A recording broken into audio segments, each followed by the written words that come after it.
Okay, guys, so we are live. So for those listening at home, welcome to the Dungeon Musings YouTube channel.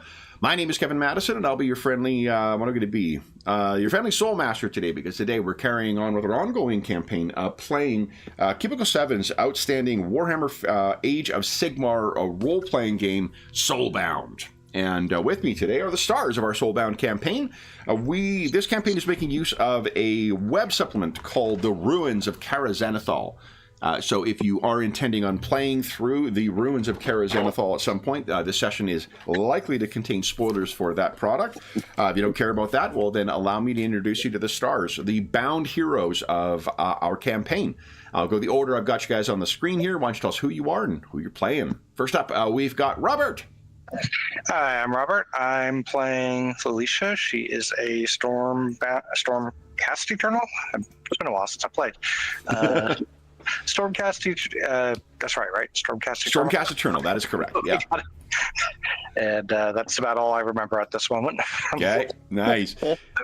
Next up is John. Hey everyone, I'm John, and I'm playing Nox, an ode to George in our Night Below campaign. He is a battle wizard human of the Bright School, so fire, fire. Very nice. And last but certainly not least is Will. Hi, I'm Will. I'm playing Derek. He is a Duarden Skyrigger. Very nice. So guys, last session we were saying just before we went live, John wasn't able to join us, but... what happened last time? Oh, Lord, that was a long time ago. Yeah. All right. I will give you a serious... See here, I've got some handouts, and hopefully that'll jog some memories. I don't think we got our butts kicked this time, which was good. It'd been a while. But were their butts kicked that weren't ours? Yeah, I remember the rock flies. I believe we took out these guys. Oh, and that's right. Derek got his gyrocopter in action. Yeah. Oh, yeah, the Slappity Ball Pipers. Oh, hey, those guys. Yeah. There was only one this time, though, right? So because we took out his brother or whatever the thing was. Yeah, I can't remember if you took out the one the first time you guys attacked or whether we did. Okay, so you took out the first one and then you had to and then it was so do you remember the I can't remember what it's called, the tree kaiju thing that you had recovered? Yeah, that expended its life force to save everybody. Yes. And then we spent last session with our heroes navigating their way. Or maybe it was 2 sessions ago. You were navigating your way back, and then last session you completed your way back, found the Indomitable, the crashed Skyrigger ship, the Dreadnought, and defeated the forces of Nurgle that were camped out there, and then. And we had the Rise of the Valkyries playing in the background. Yeah. That was actually something else, but but that's what I was hearing in my head when that gyrocopter got going. Yeah. And so Will got a hold of the gyrocopter. I piecemeal together for him. Yeah. And actually, as I recall, you're going to have to help piece it back together again. Or did you finish fixing it, Derek? Did Derek finish fixing it? I'm trying to remember. Was it just damaged by the? Let's take a look at the token. I was going to say, I was going to look and find the... Because it was undamaged when we first got there, but if you used it in combat, I'm pretty sure it got messed up. Yeah. The token looks like it's got its full bar. So. Well, that's right, because we did take we took the downtime, the activity. Yeah. So. Okay. And I remember you were trying to upgrade it or something and put in another piece. I think you missed by one. Yeah. I was trying to put in. I think is it the Bombay thing? Yeah. I think that's the one. You were going to convert it over to a bomb, right? Because there's 2 different models. Yeah. And I think you missed by one. Is that right? That sounds about right. That's the story of my life. I've done that a few times. Sigmar is like, I'm just about to get through to him, and somebody else calls him on the phone. Yeah, because it looks like you got 7 successes, and I think it was probably a 9. All 8 or right. 9, yeah. Okay. Then we, I think we're picking up with you guys at the site of the crashed Indomitable. Nosh, do you have any questions about what occurred last time? I don't believe so. Okay. I still have one wound. I can't remember if I should or not. I think you got pretty badly beaten up the last time you guys went in a scrap with this, so I think you do still have it, because remember that I believe is like every week. Okay, sure. Yep. Nope, that makes sense. Yeah, I remember that. I'll look it up here. I might be thinking of another. Yeah, and my wound was before the last time I was there, so unless I healed over the Endeavor, I don't think mine changed.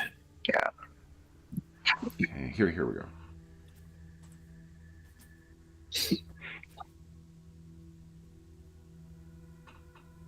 No, per day. Oh, okay. Yeah, so you can get rid of that wound. Okay. I'll get that back in no time. I mean, I'm sure you guys will. Sure, yeah. All right, so then let's talk about... any other questions or comments about what had led you to here? You also encountered another Dwarden. Oh, I do have one thing, Kevin. Yeah. I can't see my bars. I can see John and... Yeah, I think, let me try it again for you. Me either. Oh, really? Well, that's weird. Oh, there I am, twice. Yeah, I had to cut and paste. Like, for me, I had to cut and paste. Maybe hit refresh on your I'll side. reconnect. Yeah, sure. If I can remember how to do that. There it is. Oops. Oh, yeah. Okay, I got my bars. Are you still not there, Will? Yeah, mine's still the same. Maybe hit refresh on the browser. I can do that. I'll be back in a second, guys. Okay, I'll reposition your camera again. That's weird. I don't know why it does it on this particular game, but the way it fixes it for me is if I copy your token and paste it again, it'll bring it back on both versions. Did that fix it, Will? Let me get over here. Bingo. Okay, terrific. Good. So I'll use maybe, here we go. Here's our illustration for the fella you met last time, whose name is Vargi's daughter.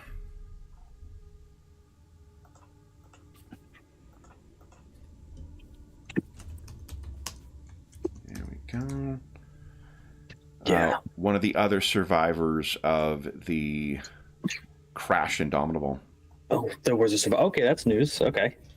Yeah, he was coming back to try and salvage some stuff, and you guys, the rest of the guys found him snooping around. Nice. Yeah, That's right, I remember.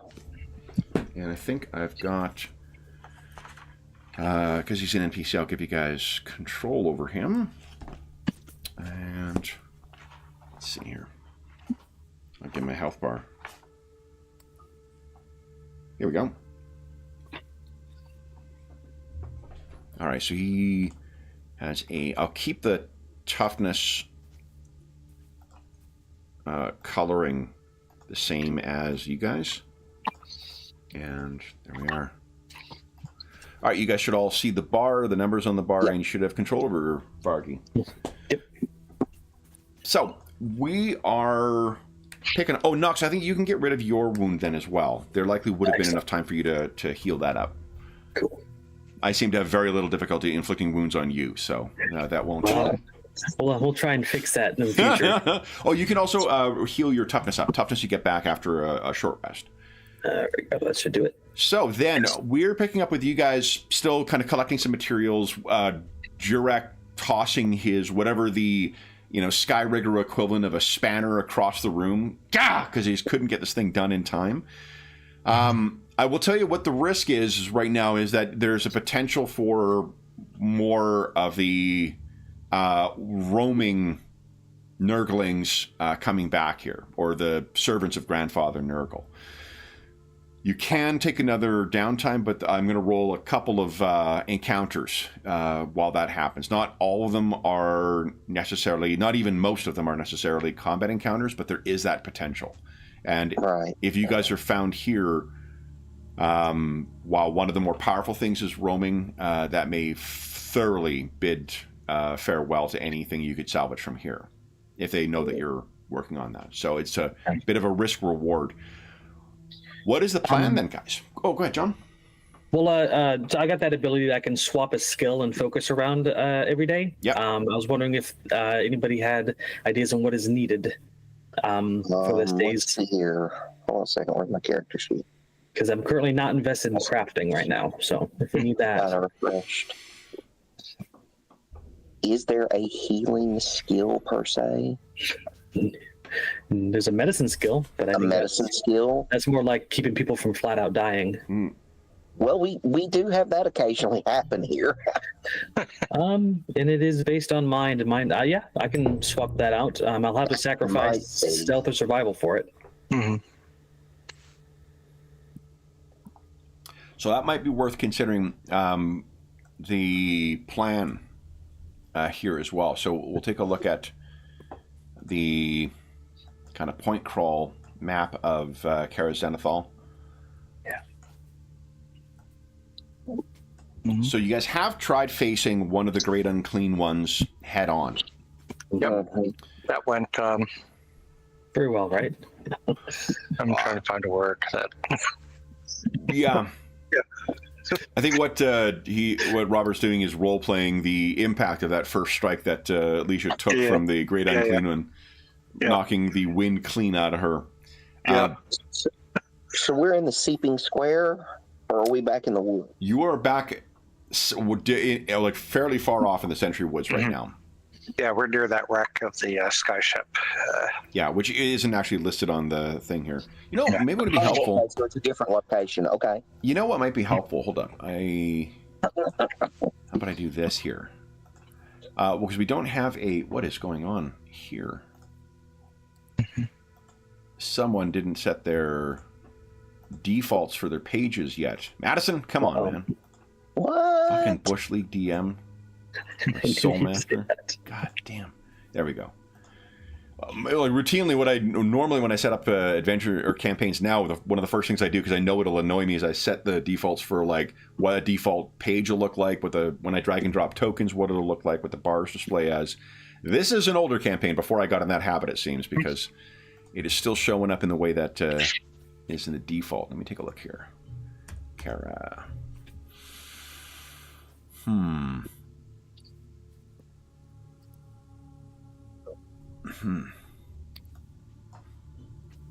Map? Maybe? I can scroll through and try and find the image of this, but I'm hoping that Kev, from whatever you loaded this thing in, was not a dummy. My handouts tend to have, quote-unquote clever names on them, but when I load images, I typically am more responsible. And I was. Attaboy, Kev. Yeah, there we go. So one thing is I can actually add, if I put a... come on. Let's go. Roll 20. Let's go. There we go. Let's go. I will put this on here, and we can add other locations that you guys have encountered over here, like we have King Adagram's camp listed on the map, but we could add in the wreck of the Indomitable, for instance. Nice. And so let me bring you guys, let me grab your tokens, bid farewell to your bars, because I'm sure they're going to disappear. I'll bring you on over here. There we go. Maybe that doesn't need to be quite as large. Get a little smaller. Go. Put everyone down. Hey, the fucking bars carried over. What the hell? They did. Holy smokes. I'm happy to be proven wrong. Roll 20, thank you. There's egg on my face. All right, the addition I'll put on here. Let's see. Hey, look at that. It's not quite the same as yours.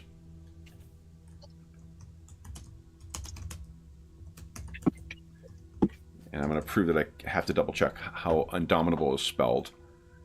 Yeah, I guess right. There we go. Nice. I'm a little overly reliant on that red underlining in things. Yeah, it looked good to me. Okay. So there's the Wreck of the Indomitable. And I think... do this then. Oh, wrong color. There we go. Whoop. All right. So you guys are there. You have Vargi. I think if you speak to Vargi, because you've had a couple of days, I suppose, with him where he's been waiting around, his whole kind of thing is getting off of here. It's escaping. We cannot take the fight to these things. They've slaughtered, they've downed a dreadnought, and they have slaughtered the Caradron who were on here. This is a lost cause. We need to flee. And he's not going to share that when Leisha is around, because he is a little intimidated and perhaps even a little more scared of her. Nox, I think he just does not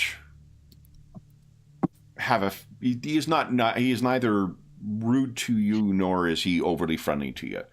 He's just general default Dwarden level of interaction. But with you, Direk, he's trying to appeal to the kind of camaraderie of like, this is foolish to stay. We must flee. Find some way to leave here. Escape this realm and then come back properly armed. 3, 4 dreadnoughts. Then drive them. Pound this place into ash. That we cannot do, for there's an artifact we quest for here. The best I can do for you is take you back to Adagrim.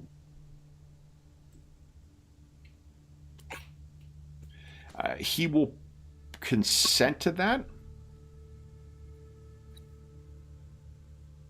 I'm not sure, actually. Okay. Yeah.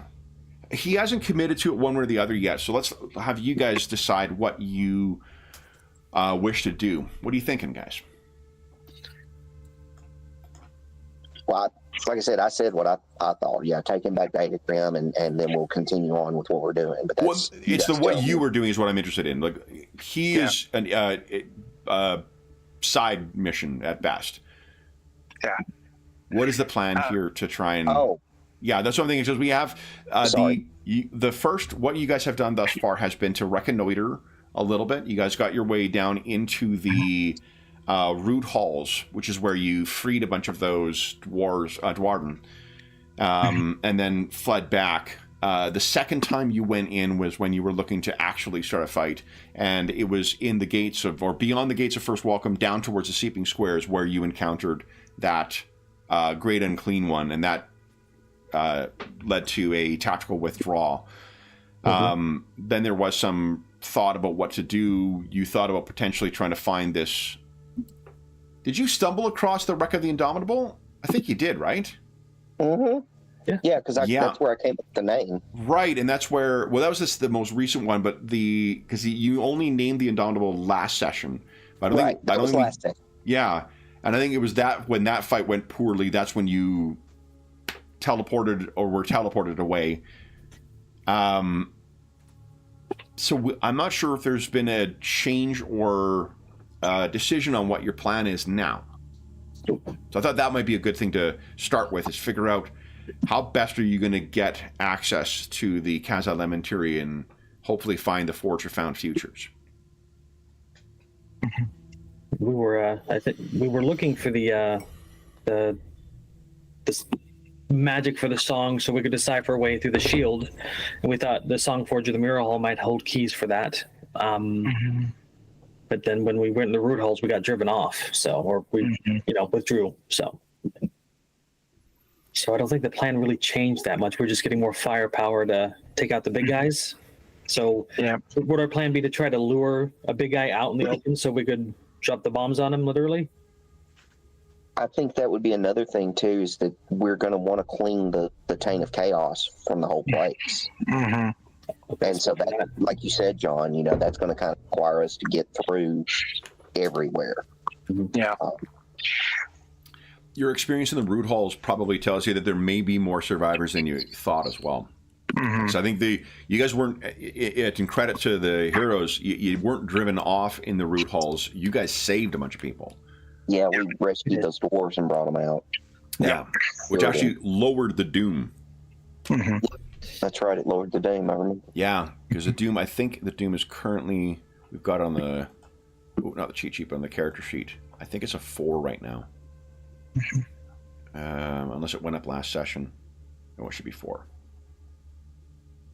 Okay. Then. So, Kev, I've been thinking about this, and then maybe Alicia was starting to think about this too. We discovered that the great unclean ones don't like each other. Is it likely that each one has its own group of followers, and therefore they wouldn't? And I would guess that if you have 3 of them in here, they probably claim more. I mean, there's probably no independent.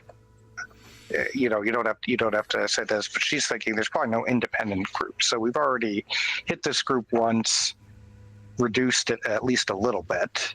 Yeah. So it's unlikely to be as strong as it used to be. One way it would be different, though, is not. So among the greenskins, there is a sense of tribalism in the, by which I mean they have, like, individual members will have a sense of, like, I'm part of X tribe and whatever else. That's not really what's going on here. Whatever they will, the creatures of chaos will respond to the most powerful thing around. So, it is unlikely that, say, one of these great unclean ones could organize independent groups to then make them work directly out of their direct supervision and against one of their enemies, because as soon as they get there, they would just swear allegiance to that one, right? So, So what I'm thinking is that it's unlikely that, if we hurt some of them, it's unlikely they picked up any more from anywhere else, because all of these servants of chaos have probably already coalesced around one big guy who's, like you said, is not going to let them out of their sight, more or less. Yeah, and the other thing, one very insidious thing about this is all those captives they had in the root halls, those were to gestate further minions. Okay. All the purpose of infecting them and keeping them alive is so that they spawn nerdlings, which will then over time develop into more potent demonic adversaries or demonic servants. Let's say nothing of whatever else was living out in the Sentry Woods. Like, the Sentry Woods are a ruin now, but you've already encountered some of the things that are out there. So while the way that while you're correct that you have diminished the numbers, the more time you give them, the more time they will have to augment their forces through corruption.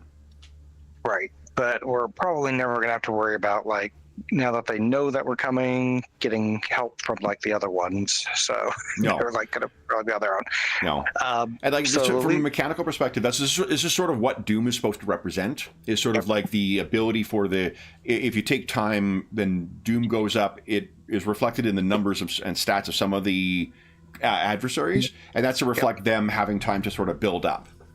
Okay. Right. So. So I think Alicia would suggest, go back to the root halls. It's like we at least did a little bit to them. They may have reinforced, but they're probably still not as strong as the other 2 greater unclean ones. And we can, if we take them out, we can still get some of the. Sorry, were we going to Songforge, or the Songforge was where we were trying to find the song that would help, right? Yeah, and the Mural Hall might actually have more information as well on. Okay. Sure. Maybe how to use what we find in the Songforge. Okay. Yeah. So she was just going to the root halls then and hit them before they get too much stronger. Yeah, I think we were going to root halls to the mural hall and then doubling back to the song. Yeah.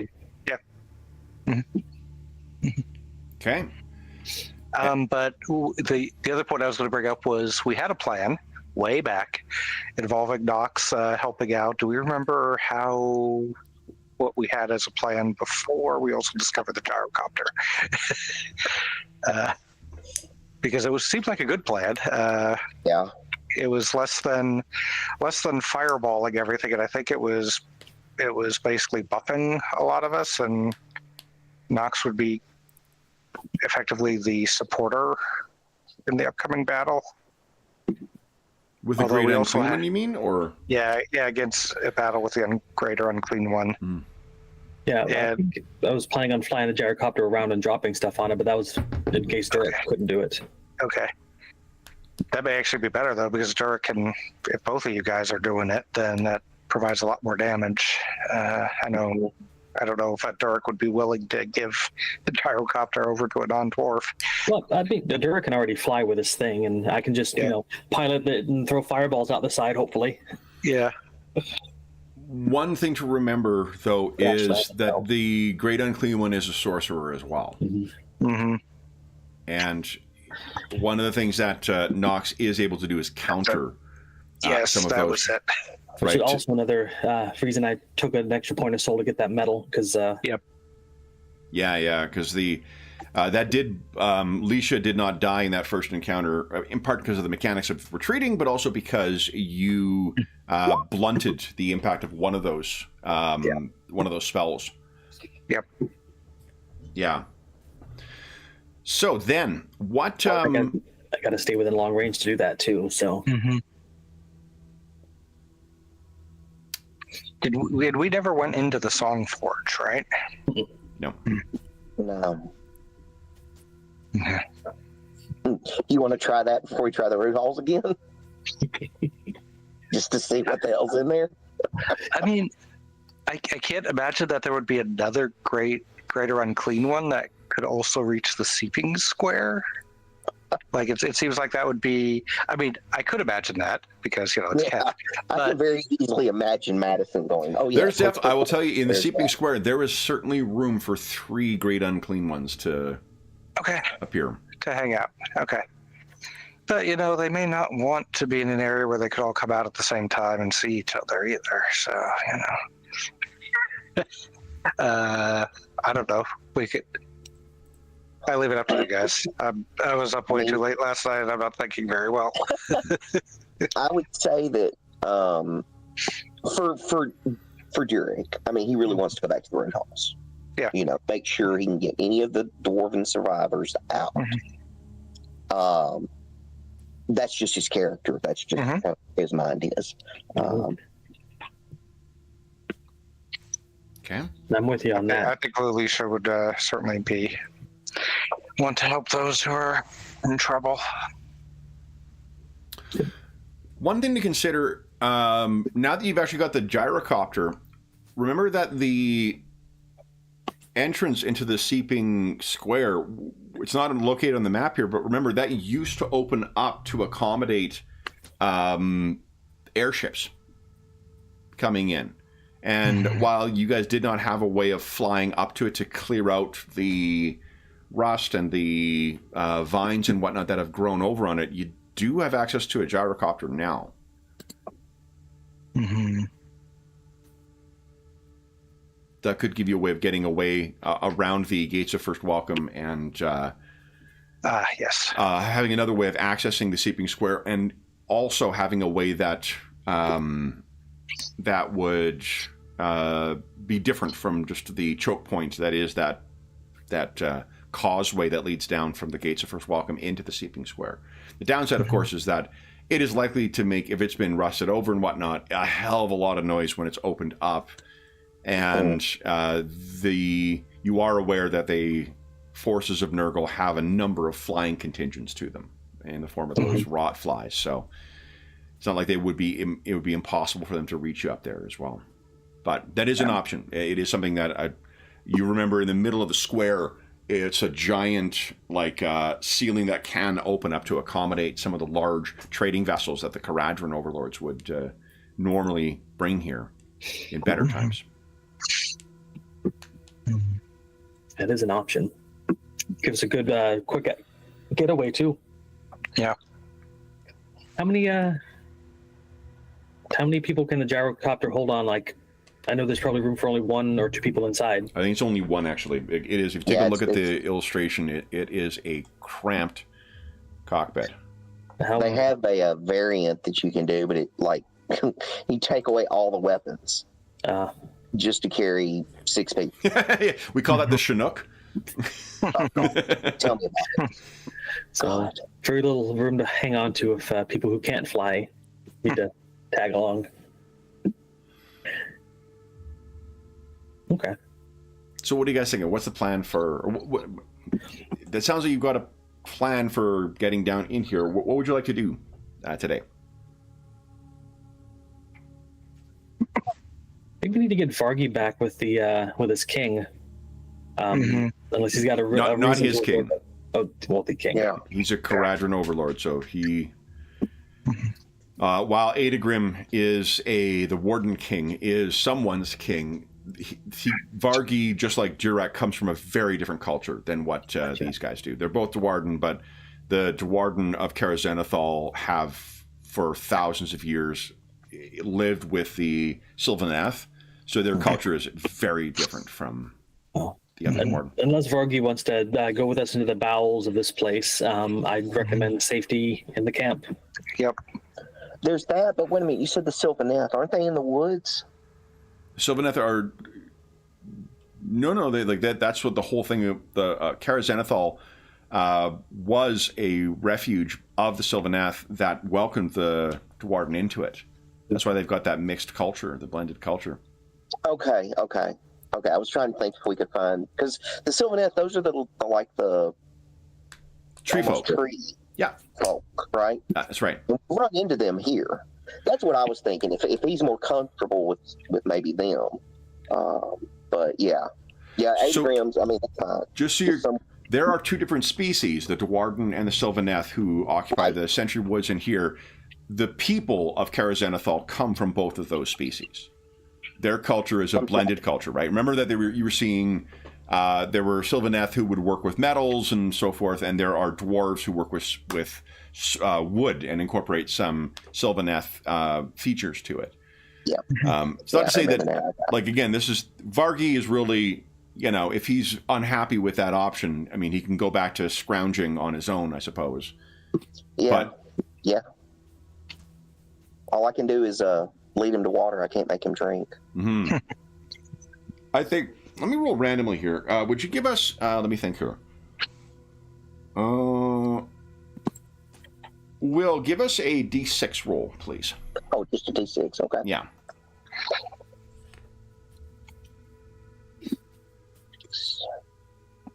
No, he's not thrilled about it, but he'll go along with... If you offer to deliver him to Adagrim's camp, and actually with a 1, that's about as good in the direction of things. If you're taking the fight, he'll happily go along.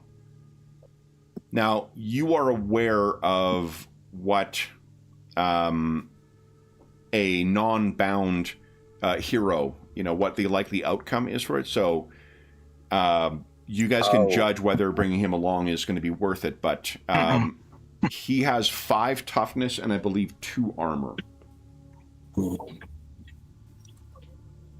So he is happy to go along with you. He has some of the similar accoutrements. He's got a Skyrigger apparatus just like you, Durex, so he can fly along. He's got a rivet gun, but he does not have the same mechanical capabilities that you do. He is much more... Squishy. He is much squishier. That is a very good way of putting it. Yeah. That's the first thing that comes to mind. But I mean, it maybe we could let him pilot the gyrocopter because the copter protects him to some extent. It's a good idea. I mean, that's just an idea. Let him pilot that, even though it's mine. Yeah, but how good will he be with the? But how good will he be with the weapons? That'll allow me to use my armor and be a little bit tougher than he is. Yeah. And he's got something to kind of protect him a little bit. What do you think about that? It's probably the safest bet for him. What's that now? Probably the safest bet for him, keeping him safe. Yeah, I'm thinking. So the thing with the gyrocopter is that it is many things. Stealthy is not one of them. So if you are bringing that into the Gates of First Welcome, you will know that it will alert anything that is around there. You know, so. Yeah. That may be what you're comfortable with, but. Well, I mean, if we're anticipating, are you also anticipating that he's going to be firing on the things that we find? Oh yeah, that's what I'm saying. I mean, he'll be a force multiplier and be a little less squishy in the gyrocopter than if he was just flying around in his regular armor. Okay. I'm just wondering if his. Yeah. Alicia's, if he wants to do that and he doesn't want to go to King Adagrim's camp, then bringing him along, I think, is fine. He'll go. We aren't going to. If somebody wants to help in the fight against chaos, we all do what we can. And if he thinks that he can do that, then, and he wants to do that, then. Okay. Okay. Definitely not forcing him to come. Where are you guys going then? So at some point, if we've decided that that's the case, she maybe before the mission actually gets started, she goes over to him and without a mask and the helmet on, and says, "You are extremely brave for doing this with us, and we appreciate it. Okay. And may Sigmar protect you, and we will do in the battle to come." Okay. Give us a devotion check, please, with Soul.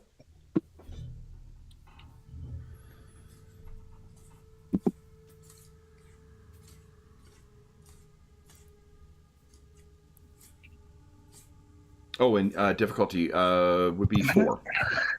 I can't hear anything. Hold on. Oh, can you hear me now? No. Got it. Can you hear me now, Robert? Yeah, I can hear you. Okay, would you give us a devotion check with Soul, please, at difficulty 4? Sure. I was like, I thought I just so stunned everybody that... My role-playing was pretty good. No. You said difficulty check 4? Please. Okay. Devotion. And she's got 1 focus, 5 successes. That's huge. Okay. Yeah. Yeah, he is happy to draw, follow your lead, Jurek and Alicia. So he is heartened. Nice. Then, what is the plan here, guys? Where would you like to go first? Are you traveling to the Gates of First Welcome or trying to navigate your way there? If so, are you bringing the gyrocopter along, or do you want a more stealthy approach? Well, Always we up for kind of have to stealthy. but we kind of have to bring the gyrocopter if he's going to be safe. So, Yeah. I'll get it. and to be honest, if they come out to the Seeping Square or the Gates of First Welcome, that's easier to use the gyrocopter there than in the root halls. So, if they hear it coming and they're waiting for us, alternatively, we move into position. He flies the gyrocopter after, say, an hour or whatnot towards us, and we ambush whatever comes out to see it.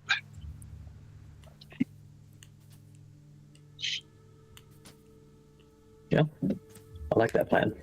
Okay. Okay. So I think the 3 of us are going to try to be stealthy up to the seeping square, and then he comes flying in like there's no care in the world. Okay. Yeah. So then, Nox, does that inform what skill you wish to reassign, if any, for the you set up for your day? I'm gonna take survival and put that into medicine, but I'll keep my stealth on the. So. Okay. So then let's roll a group check for stealth. And remember, the way we're working it in this game is you just need to get a certain number of successes. I think it's 3 apiece. So you need 9 successes, but it can come from anybody. Mm-hmm. Okay. Which is good. So stealth checks. Target number? Target number will be 3 because there's actually a lot of cover. Okay.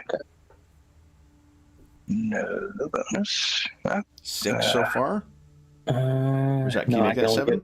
I can only get 2. Okay. Did Lucia roll yet? I thought I did. Oh, you did. Yeah. So that's 3.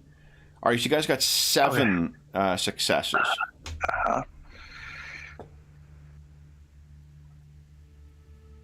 Okay.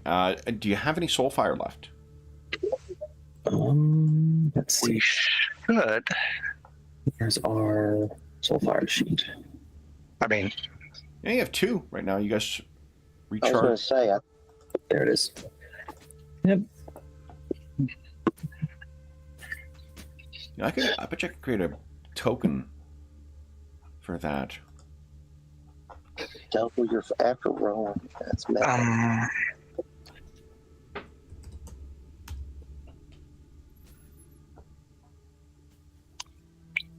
I mean, if y'all want to spend it, that's fine.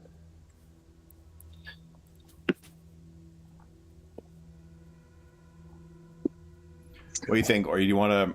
All it will mean is that we also will need to make a roll for the encounter on the way there. But what it'll mean is that you are encountering. Oh, perfect.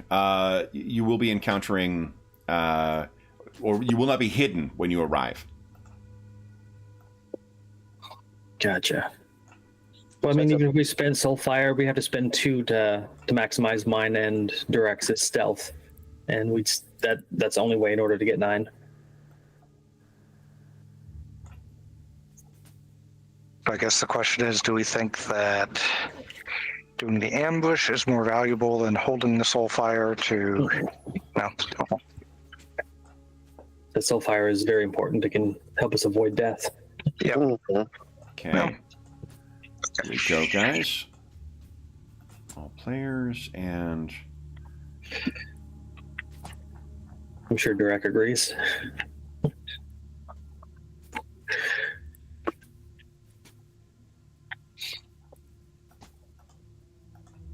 Wait, why did that not work?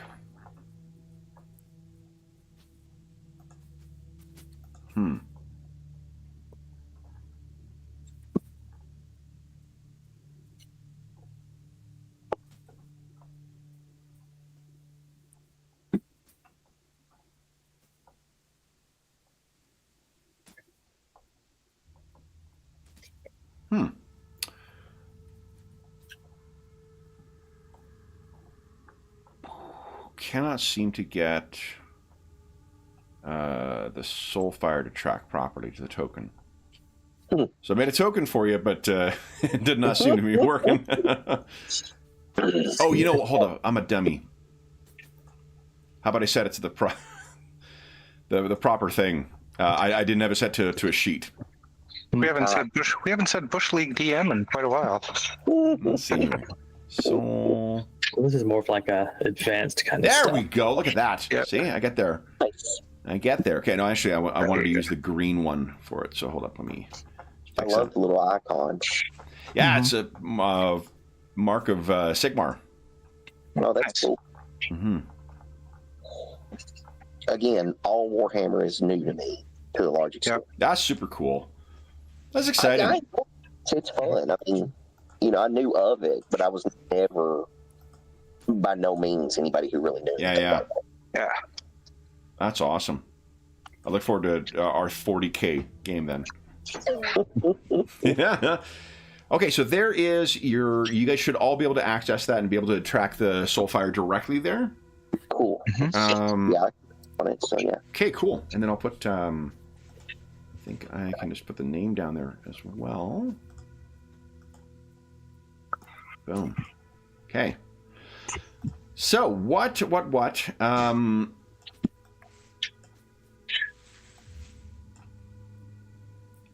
know, maybe this one.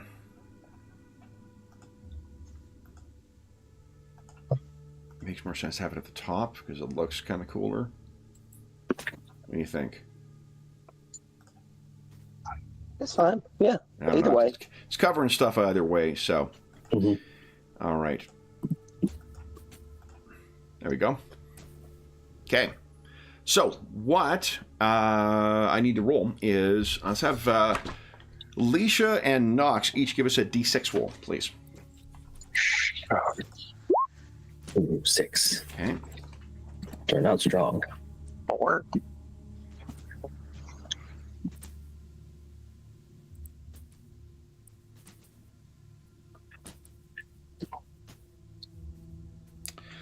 So it is as you guys are approaching the gates of first welcome. It will take you several hours to make your way through the Sentry Woods. Let's grab. I think actually the only thing I need to grab is this. Let's bring you guys back over to the Sentry Woods so you can get that in your mind. There we go. Now, what I'm assuming is that you've left Vargi behind, so it's just the three of you. Who has the highest, I think it's the natural awareness or passive awareness? Natural awareness. Natural Mine awareness. is 1. Mine's 1. Got a 3. Okay. You got 3. Cheating. Okay, so Nox, you were the first one who hears it. And it is the sound of drums and, unfortunately, the sound of the sloppity bile pipers again. You hear that. Yeah! And it sounds like there's a fair amount. You guys have been traveling now for probably about maybe 2-3 hours in your way. It's going to take you the better part of a day to reach the gates of first welcome. But you can hear this, and it's probably a quarter mile off. From where you are, you're not going to be able to see what's coming, but it does sound like it is in the direction that you are traveling. And you can hear, I think with 3 as your natural, you also can hear the droning of the wings of the rot flies. Sounds like the army's on the move.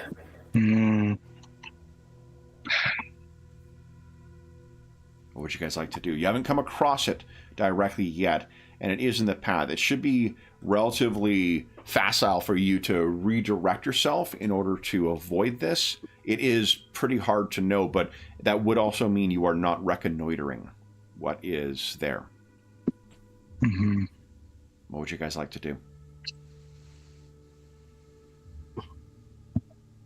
This is it sounds like the largest contingent you have encountered thus far. Yeah. I think we previously avoided something this size on a way to find that Indomitable in the first place, and I think avoiding it would be as good as then. Because, I mean, it's likely they're hunting for us. I mean, we have been causing trouble, and I'd rather them not find us. Unless they have, I of course like to think about the worst, but maybe they have intelligence as to where King Adigram's camp is. I mean, even we don't know exactly where it is at the moment either, so. Well, that doesn't mean they haven't figured something out, but we haven't.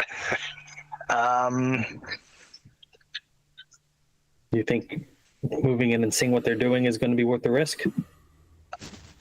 Well, I have a feeling that,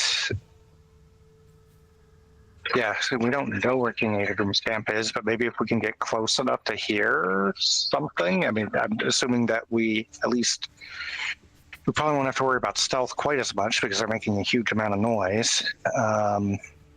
We could at least try to maybe let them pass first. So we hide, we let them pass, then maybe we follow behind and see if we can figure out what they're doing. Okay. Like sneak around the back end and Yeah. Alternatively, if they've all left, that leaves the Karaznethil more open. But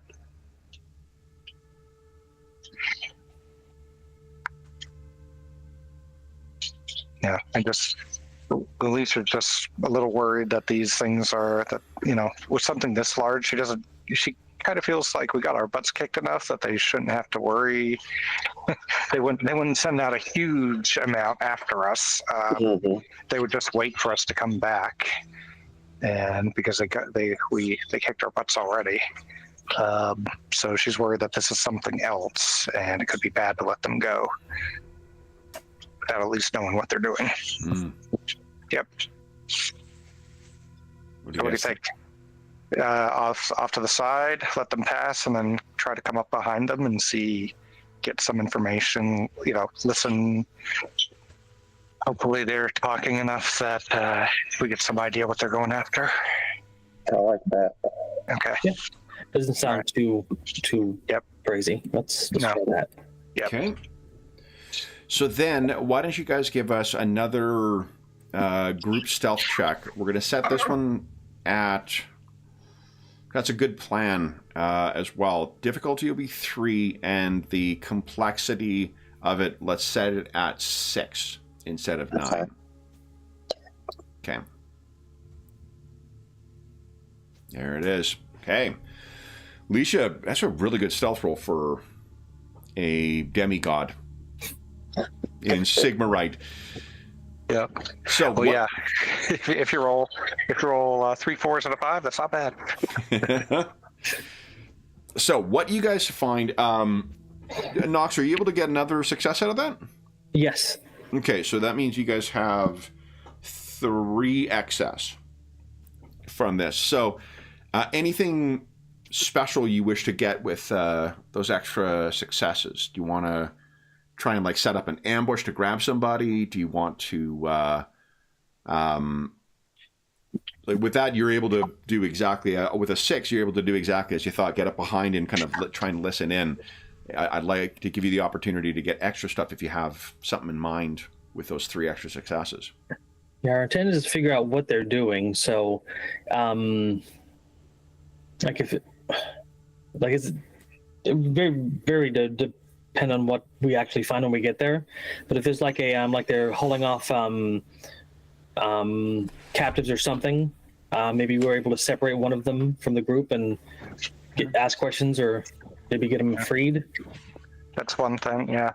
But if they don't have any captive, then we can just an alternative would be look at see if they're having a conference of some sort.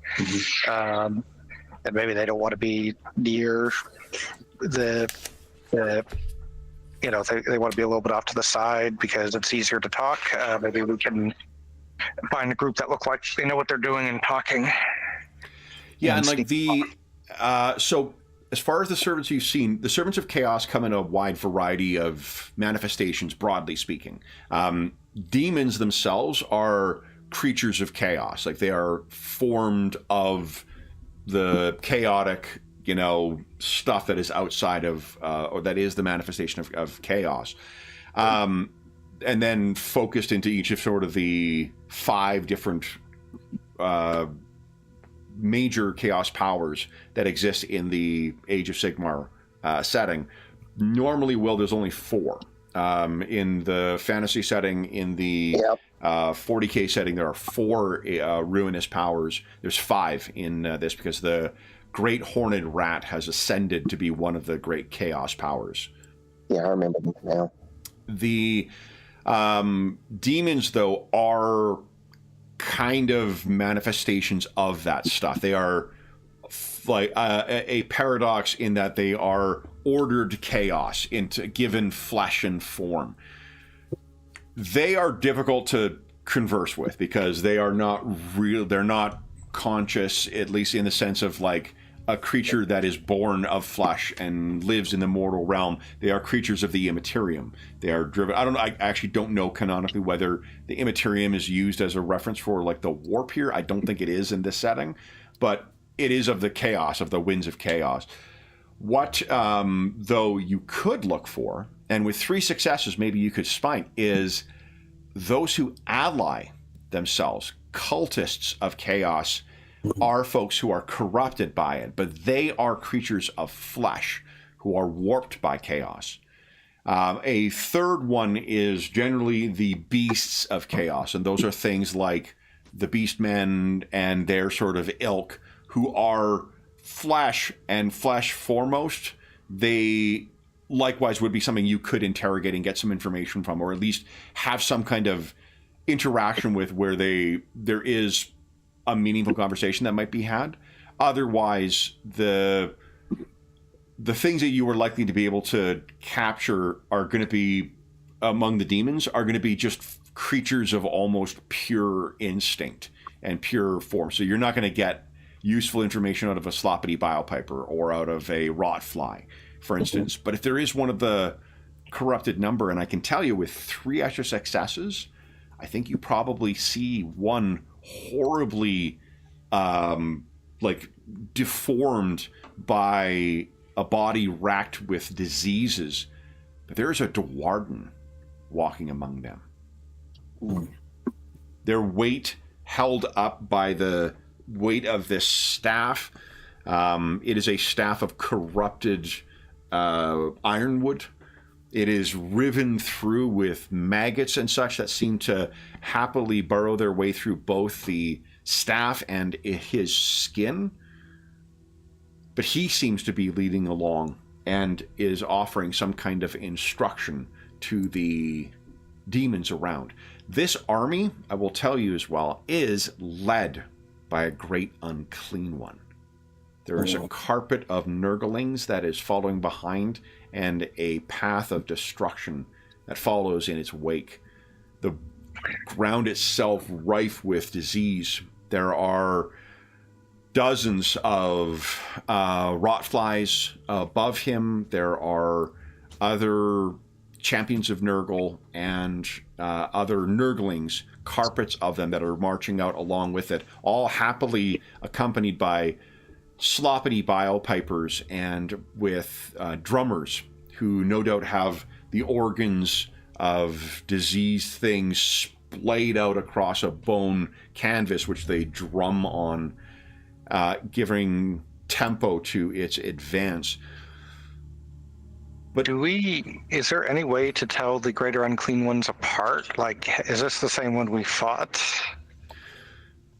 That is we'll leave it to a dice roll, and then I'll tell you the reason why is because, again, they're also creatures of chaos, so their flesh does not remain static in its form as well. But why don't you give us what is their name? Their name is one of the, to take on form, they have to take on a name, and the name will be an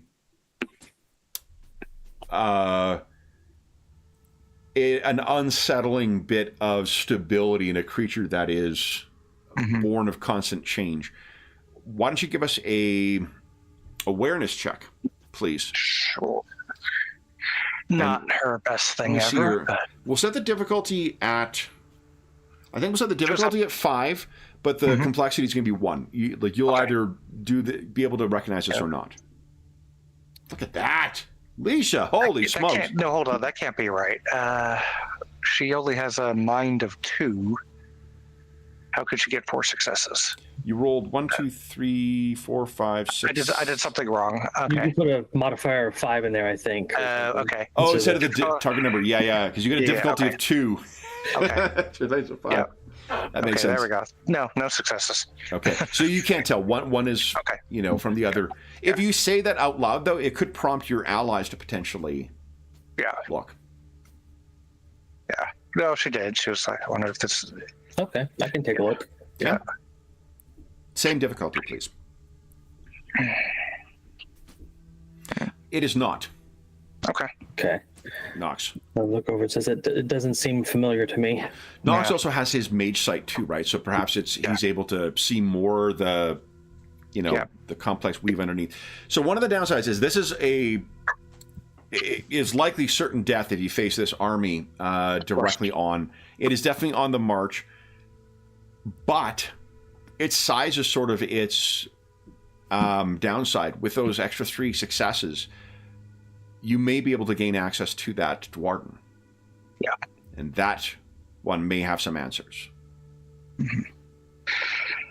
Something to contemplate on our mid-session break. Yes. Oh, that was So fast. we'll take our, for those listening at home, we'll be back in about 5 minutes.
All right. Robert, I was thinking of you earlier this week because I've been looking at Monster of the Week again. Oh. Yeah, have you... yeah, I just really enjoyed that. And it's like... It was so easy to put together and run. So... It looks, yeah, like I'm looking forward to... There's a really good Roll20 sheet for it as well. Like, easy for making characters on the fly. So, I think you don't need to necessarily rely on pre-gens as much for it. But I still haven't got it to the table yet, but it's on my kind of pickup, session list. Yep. Well, I'd always be happy on a Saturday if we're looking for something else to do because we don't have enough players. I'll keep it in mind. And then we'll have like 3 or 4. It'll turn into another long-running campaign. We'll have 3 or 4 long-running campaigns that we're trying to get back to. Because I really do want to get back to Bouclier. There's a comic series coming out called Tex Arcanum, which is like a kind of like they describe it as X-Files meets Supernatural kind of thing. But it's set in and around like kind of northeast Texas. Okay. And I just like that. I'm a sucker for a portmanteau title anyway, and I just love it's a great idea, and it got me thinking of Mage. So I'm stealing like almost the exact name, but also thinking of setting the adventure in the year that it was originally published in 1993, as opposed to having a modern day thing. Because sadly, that is a quite historic game now. But what I was thinking of Monster of the Week is because like Mage is such a wide open game. I was struggling with trying to figure out how to do a one shot with that, where we're having a clear adventure that would involve a bunch of NPCs. But what if you took each of the characters and just set it up like a sandbox, and then use the moves from Monster of the Week as ways of setting up different things that motivate each of the characters, and then just sit down and play, so that there's, each character has something they would fight for, because that's I think kick ass, right, is one of the moves. They have something they would protect. They have something that they want to manipulate. They have something that they want to whatever. So you set up, this is who the mage are, this is what their interaction is with it, and then just play the session and throw something into the mix to get things moving for it. But it would allow you to play Mage without having to just structure it like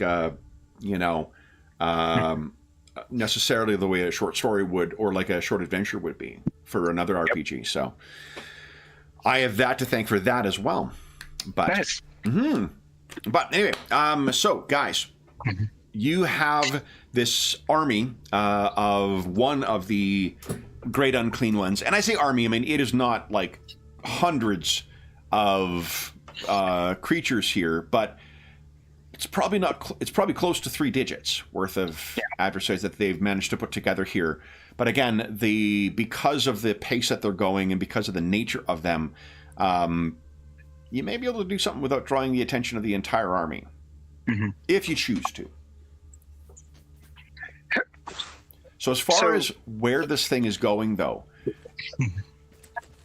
you're not hearing anything talk about there's a lot of like them shouting about finding them, right? Like about, so it doesn't seem like there's a clear destination. This is them sallying out and trying to drive something up from the forest. Okay. So this Dwarden,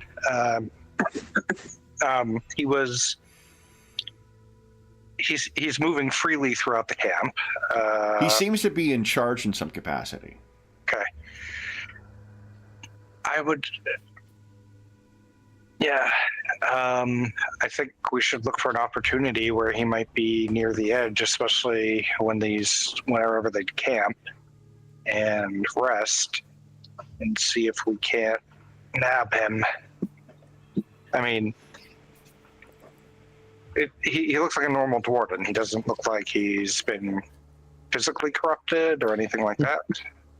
He is most definitely physically corrupted. Okay, yeah, sorry. Okay.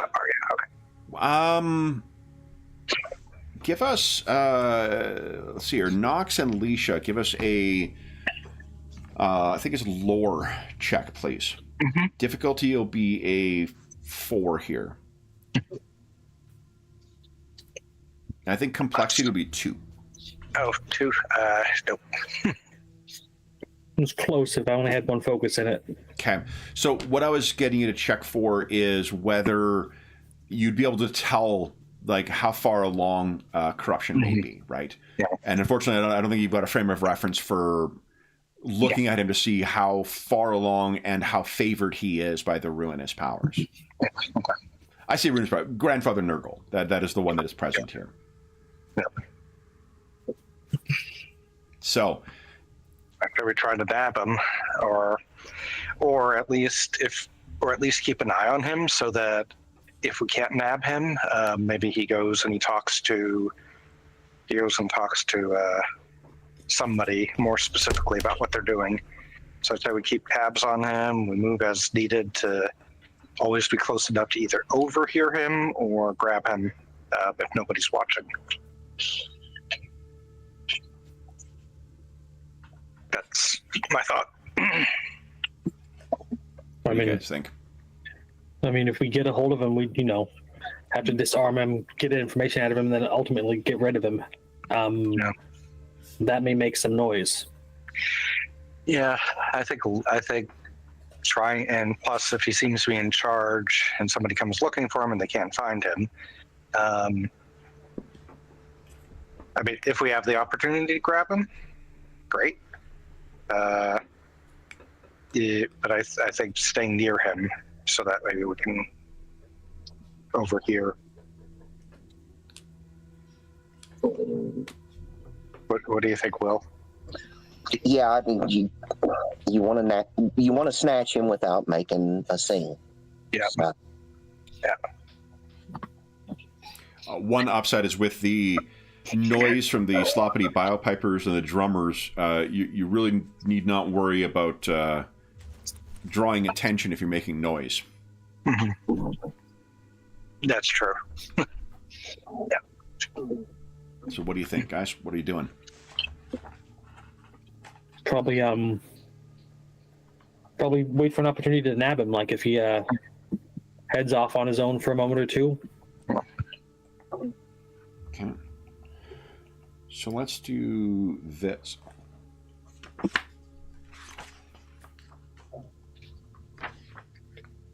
I think what I could do is if he attempts to wield any magic, I can try to unbind it while you guys... Yeah. Go ahead and give us a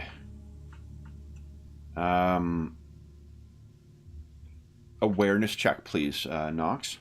Okay. I think the difficulty will be I think a 4. Okay. I just complexity 1. It's 4 successes. Okay, that's really well done. Really well. So what you can, for one, this guy definitely is a mage of some kind, and the way that what you can also tell is that he is likely some kind of spellcaster that was twisted. Now, give me a sec here. I want to tell you whether it is a connection with the divine that has been warped, or whether it is actual magic. No, it is. What you can tell is that there was at one point a hint of jade magic in here, which is green things that grow. Jade wind. That has been supplanted by the stinking corruption of chaos and the festering of Nurgle. So he's a blight to this land in of himself. So,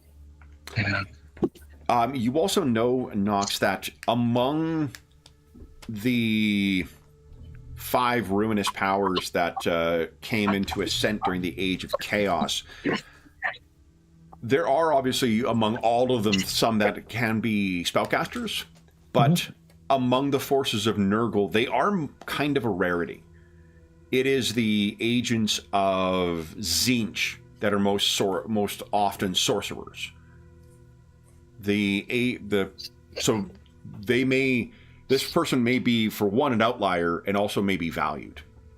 Mm-hmm. So it could be a strategic advantage to take care of this guy. Most definitely, yeah. All the other two, if we can take him out and remove him from the equation, it'll be a big blow to them. Yeah, but we need to know where they're going. Well, but yeah, like you said, if he's the one actually leading them, or the brains behind the outfit. I think more along he's a very useful tool, and it could be that he's attempting to use magic to find the camp. Yeah. Okay. Similar to the ways that I was able to sense some presences in the magical energies. Yeah. Okay. It's definitely a danger we shouldn't leave. No, I agree. So he is, if you're keeping watch on when, as they're going along, I was going to get, let's have Sean and Will each give us a D6 roll, please. I think if you're following his army along, they may come across something as well.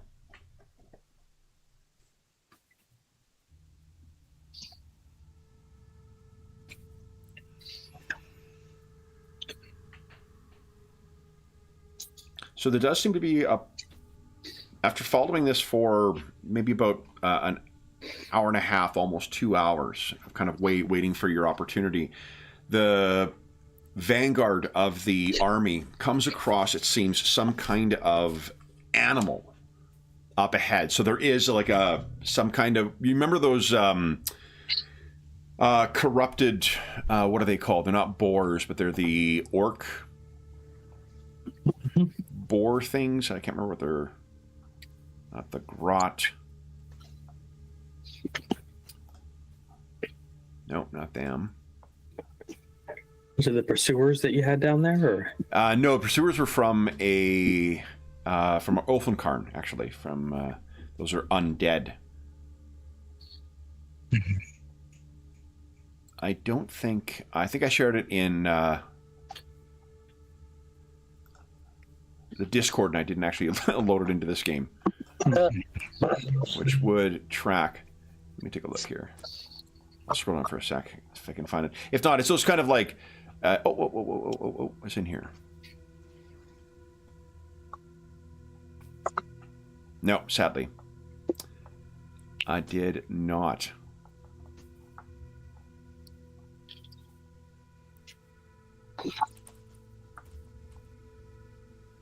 No, I didn't. Shoot. Okay. So you remember what I'm talking about, right? The large boar things with kind of like that look like they're carnivorous. It's some of them that they've come across. And so they seem engaged. If there's a point where you're going to try and grab this fella, let me see. I've got a hand. Oop, wrong tab. Madison. Let me see if I got a handout for him. Or a token, I should say.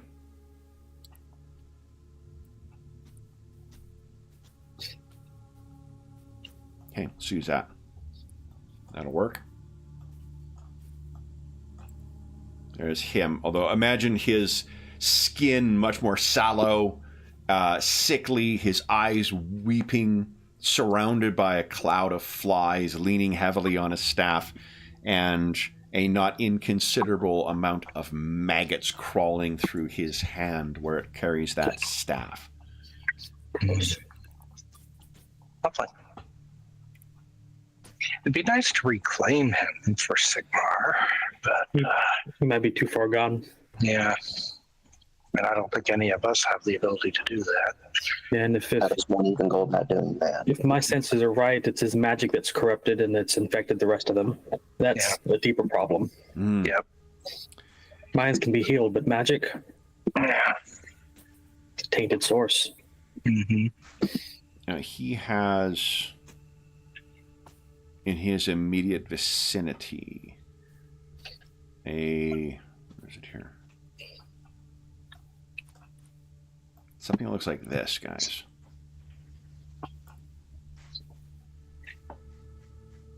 And we'll give them a accompanying champion too. But they are largely on their own. Now that thing on the left there, that is something you have not seen before, or at least not encountered yet. And yes, that is a giant, you know, like Feed Me Seymour style, yeah, jaw that is stretching out from its face and then over its shoulder. So when it speaks, it can bring that giant thing around. Yeah. That thing seems to have a magic to it as well, Nox. But they are about 2 zones away, and they seem to be...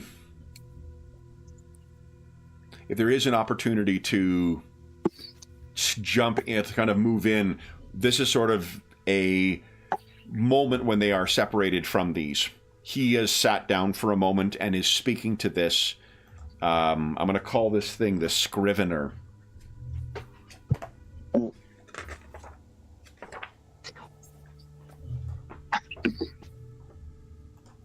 I'll put that down here. So if you It's going to be a dangerous maneuver here.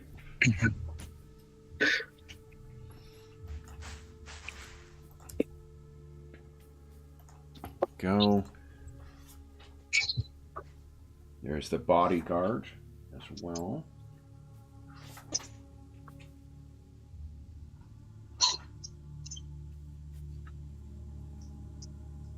Okay. And you can feel as well that these things have been strengthened. There is the feeling of doom and pending triumph of chaos is most certainly impacting the power that these things are radiating. Ooh. Elbowed my coffee without spilling it. Look at that. That's some pro activity. There you go. Yeah, I didn't spell it. Look at that. So you guys are in a position to be able to surprise these things. I think you are probably, you could get as close as 1 zone away. Because there's just so much, you know, with the trees and the cover. If you wish to be in close, you certainly could be. Now, one thing to consider is, Jurek, all of your weaponry is loud, which means... I have a Warhammer. Whoa! There you go. What I was going to say is you can count it as, it does, even though loud, I think is normally heard up to, like, very far away, it's actually only going to be 2 zones away. Because of the ambient sound of the army, it's not going to be quite as noticeable. Okay. Okay, so why don't we do this then, guys, to give some structure to your actions here. Everyone go ahead and click on their... I can't remember if you need to click on your token. I just do it out of instinct anymore. Okay. Click on the token. Then, sorry. I don't ever do this out of instinct. I have to remember where everything is. Initiative. Oh, there we go. Okay. And then for these things, just to get them in order here, this fella's on a 2. So what do you guys think? Is our mission more smash and dash, or do we want to actually get a hold of him? I figure we want to get him and Because he's got him out of here so we can bodyguards. question him. It's going to be difficult. Yeah, we can try if we can basically get him. If we can knock him out in some fashion and get away with him, great. If we knock him out, looks like we're being followed, we can take him out and get away. We haven't talked about this before, but what I'm happy to have when you guys, if you're looking to knock somebody out, when you remove their, like whenever you render their last toughness, rather than killing them, you could just disable them. Okay. I'm totally fine with that. Sure.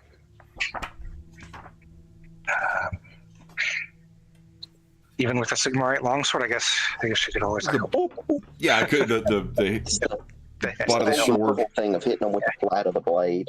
Yeah, true. Yeah, you also are covered in Sigmarite armor, so if you ever I could just jump on him, clark your elbow on a a corner or anything like that, you can just. Sure. Okay. Okay. Yeah, I think we go for the best opportunity. If it looks like it's going south, well, at least we've removed an important element. So during a surprise round, if you have the element of surprise, you get a special surprise round where only you can act. If multiple participants benefit from surprise, they act in the order of initiative. During a surprise round, you can only take a single action, and you cannot use metal to take an additional action. Once the surprise round is over, then you can take actions as normal. So remember, charge is an action. So if you want to combine move and an attack, you can't do that. It drops your defense by 1 step for 1 round, I believe. Okay. So Nox, you'll be Nox or Durek. Who would like to go first? Why don't you go first, Nox, since you're liable to cast a spell? Yeah, I'm figuring if you guys plan on charging in, me lighting your weapons on fire would be the best use of my round. Works for me. Mm-hmm. Yeah. Okay. Go ahead at your leisure. To cast Inferno Blades. Nice. Good roll. I can get another six. Actually, I need 5. I can get another success out of that, so 3. Okay. I will dump it all into additional rounds. Yeah. That's actually. Hold on. Look at the complexity of the spell. Wait, target of 5. I need 3 successes. Correct. I always get this backwards. Okay, so I got 1. Okay, so I need 3 successes to get 1 round. Correct. Okay. Yes. Well, at least you got fire for 1 round. Okay. Yep. So everyone's blaze are now ablaze. Jurek, what are you doing? Well, yeah, I'm probably going to. I think that's probably the most dangerous enemy right now.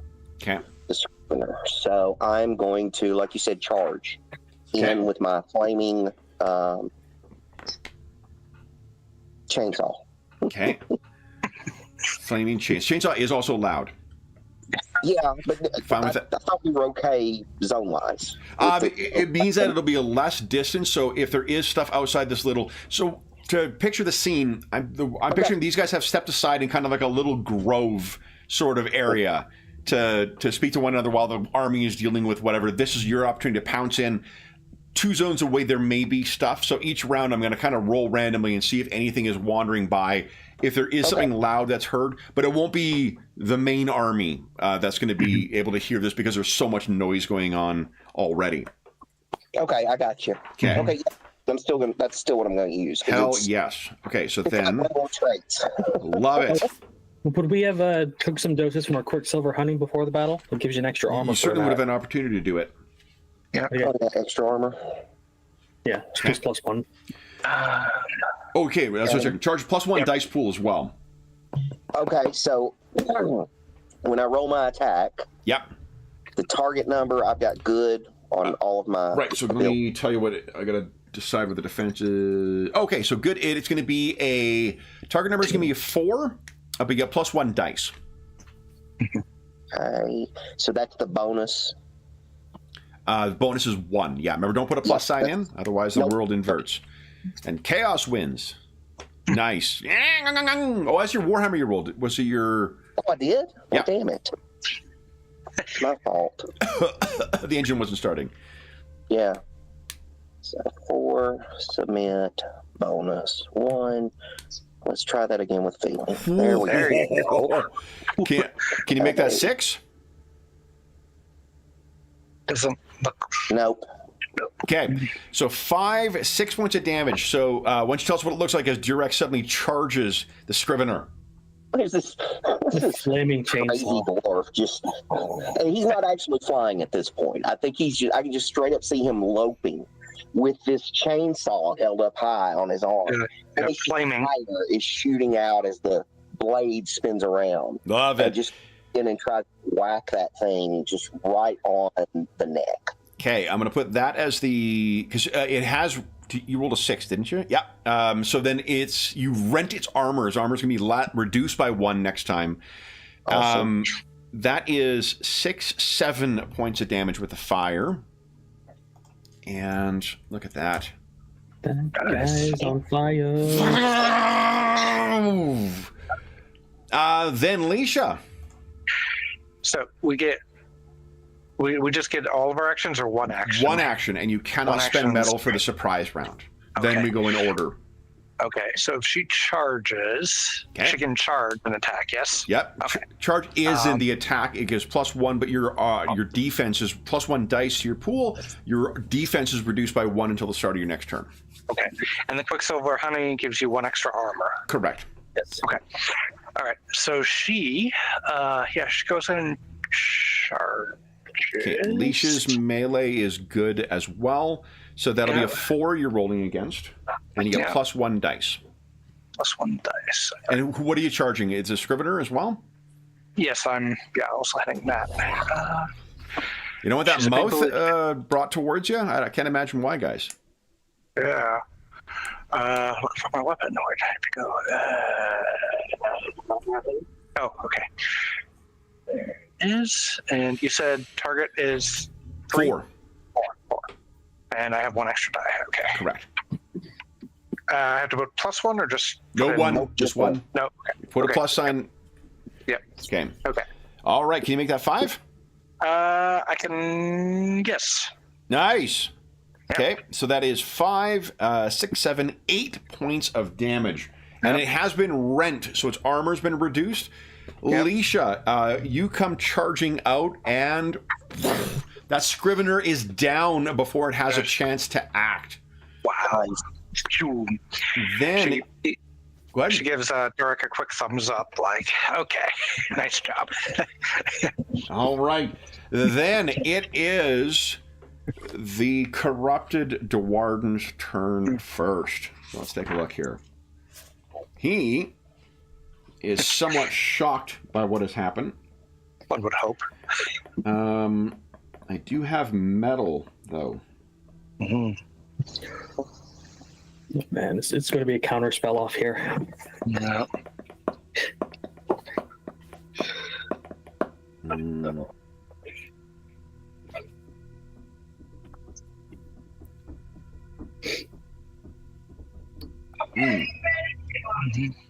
Let's go check and see what this spell does.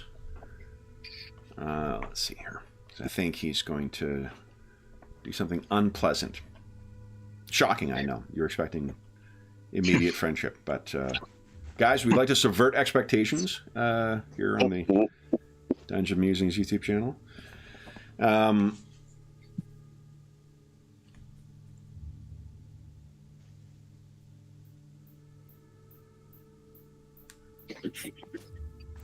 Okay, so then we'll use...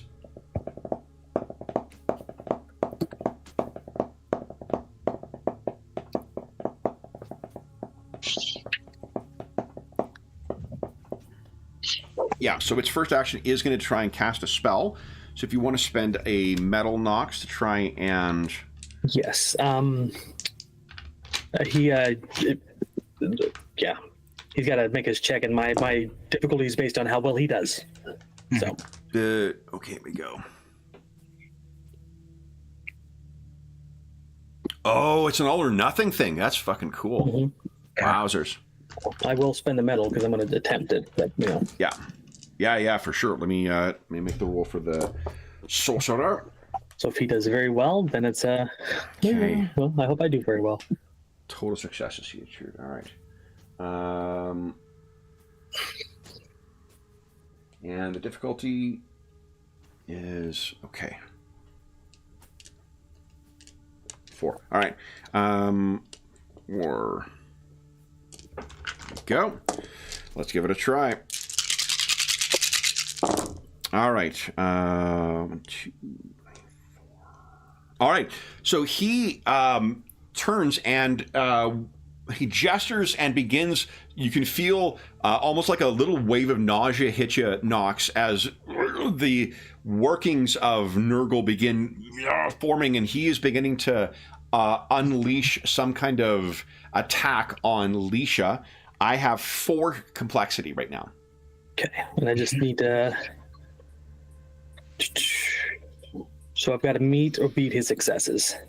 Equal to, yeah. Nice. So what does it look like as you unbind this attack? So feeling the twisting in his gut as he feels the energy being pulled towards this mage and unleashed against a friend, his mind follows that feeling through the weave around him, and he just starts pulling it apart as the mental image of him just pulling the threads as they try to work together, and he just rips it in his mind. This thing is not pleased. He stares around. He knows immediately what has happened.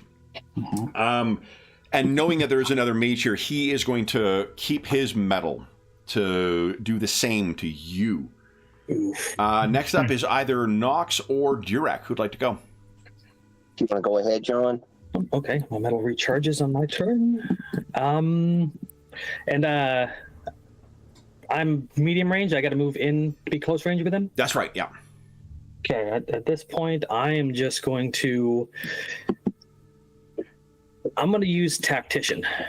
Okay. And that'll be my main action. And I'm going to give Durek a free attack on that wizard guy. Nice. Okay.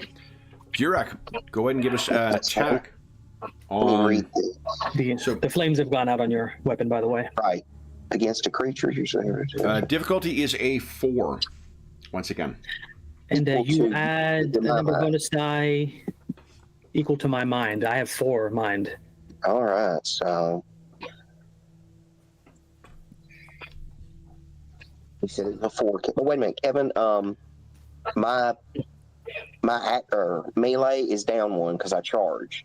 No, your defense is down by 1. Oh, my defense. That's right. Yeah. My defense. Yeah. So you're good. Okay, still a difficulty of 4 to hit this guy. And you said so that's a 4 bonus, John? Yes. This is not going to be pretty. Ooh. Oh, that is rending too. So that's an extra because of my focus. Nice. So 7. That's 8 points of damage. Wow. Look at this. Oh, you drag it across him. Then I'll spend a metal, and I will invite Leisha to do the same. Because a creature can benefit once from it. Okay. Leisha's a different creature. Nice. Okay, sure. And what exactly does that do again for me? Let you make an attack with 4 bonus die. I will do that, yeah, sure. Okay. Difficulty number will be 4, and you're going to get for the 4 bonus die. Remember, don't put a plus sign in. Do not, please. Okay. Under penalty of law. Under penalty of law. Yeah. She is also... Let's see, what does she want to do with this? Yeah, I don't think she's going to use anything else because she's hoping that this will be enough to just take him down and knock him out. So she will save the metal, and she'll just swing with the long sword. Okay. Target number was 4. So what are you doing? You can't spend metal on this. No, I'm not. Nox said... Hold on. You get to make an attack. Yeah, But Nox said I could... Oh, I thought Nox said that I would have to spend a metal. No. I spent it. Oh, okay. Yeah, he spent it. Yeah. Okay, he spent it. Got it.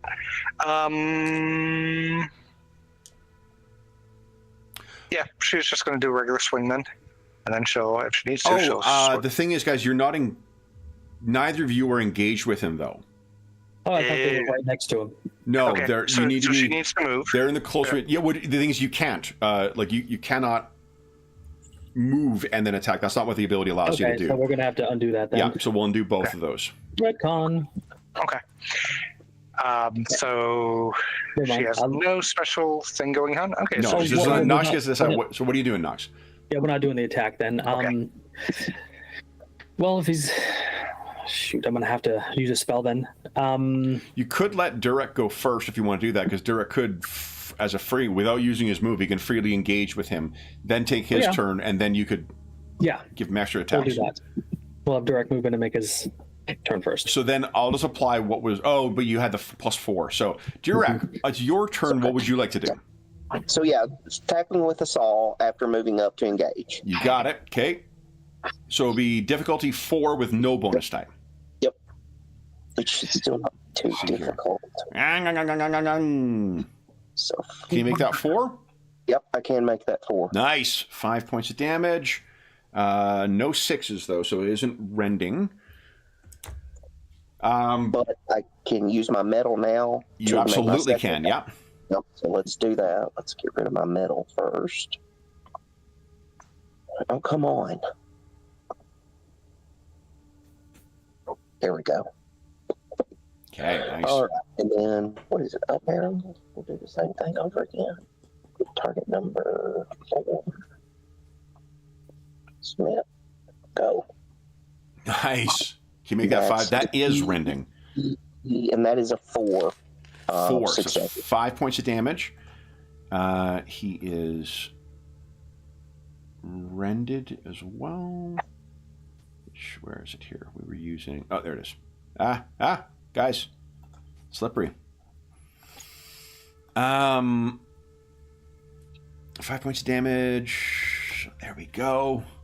Staggering back, there's bits of the crusted over and corrupted. He's got like almost like a lamellar, kind of plate on there made of steel-like wood plating that's being carved away by your attacks there, Durek.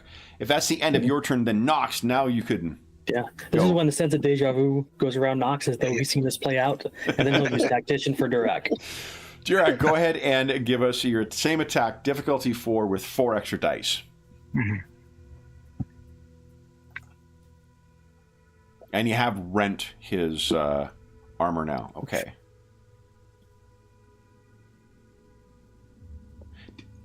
Does rend apply for each 6 you roll, or only if you roll a 6? Let me check. I've got the rule book here. Give me a second. I'll search it. Oh, its Tactician ability is great. Mm-hmm. It is pretty cool. Now that I've got that extra metal, I'm like, yes. Yeah. Your successes are my successes, and vice versa. Rend. Kevin? Each result of 6. Yep, that's pretty fucking cool. So that was 2, so actually he has no armor left. Yep. Okay, so your follow-up, what's your follow-up attack here? Attack with 4 extra dice, difficulty 4. Durek? No, I'm done, aren't I? Nope. No. Now Nox is giving you the Tactician to give you the extra attack. Okay. I got confused there. My bad. No, it's a... I thought it was going. Go ahead. All right, let's do that one more time, and I get 4 bonus on this. That's right. Yeah. Yes, sir. Wow, that's insane. We only get it once per turn, though, so. Nice. And that is enough to take him down. I take it you're not trying to kill him, right? No, this is where I'm just trying to incapacitate him, if you will. You got it. He is down. Nox, that was only your first action. Yep, I'm going to spend a metal, and I'm going to cast a spell at the other guy. Okay. I think I'm going to go with an arcane bolt to try to keep it quiet. Okay. What can I do with my extra metal? I can double my training, or I can double my focus. You also could keep it. You only get 1 metal back per turn. That is true. And if you got a spell, yeah, I'm just going to throw the spell off. It's going to throw up. Now, now I was thinking Nurgle. Okay, that's 1, 2, 3 more successes. Okay, so that's 5. So you have 4 excess, so that is 5 points of damage. All right. And all right. There you go. Now, anything you want to do with that last metal? This guy is hit but not down. Alicia's not engaged. Durek's not engaged. Medium.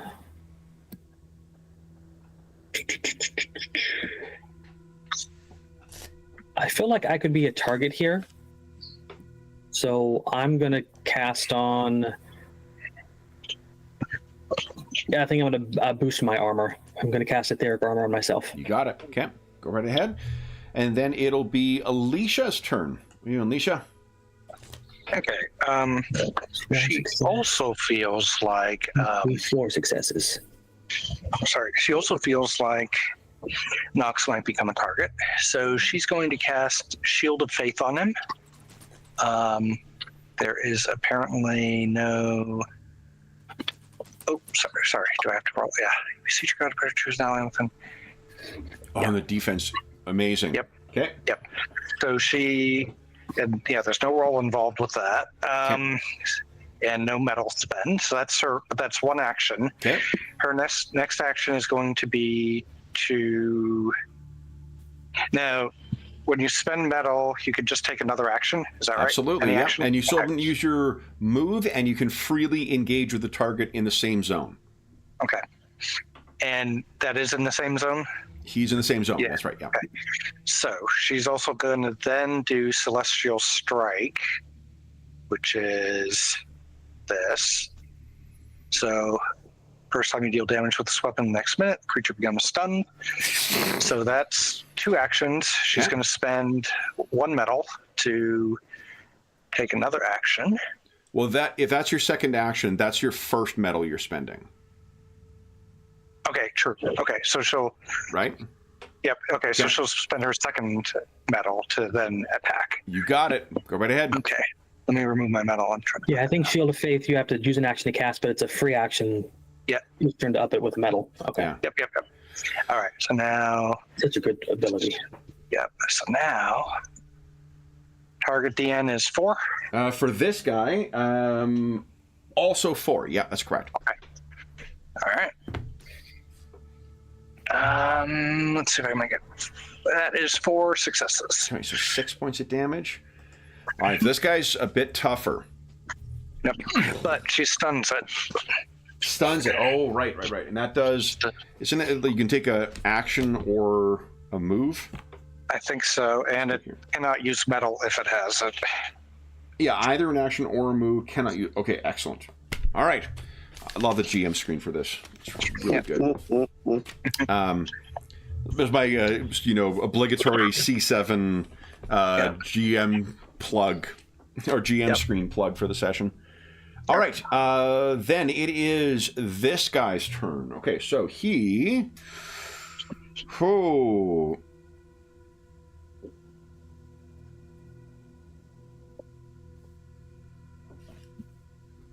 is going to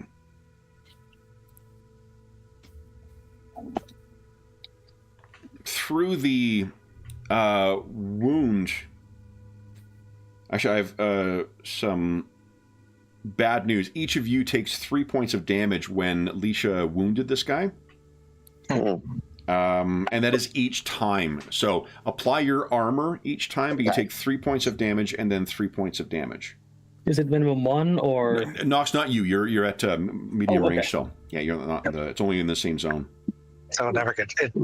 It doesn't get through. Doesn't get through your armor. Okay, that's good. How about you, Jirek? Yeah, it's only 3. Yeah, then it doesn't get through my armor. Okay, you're good. All right. I'm curious. What's the effect that causes that? Like, is it? Guts.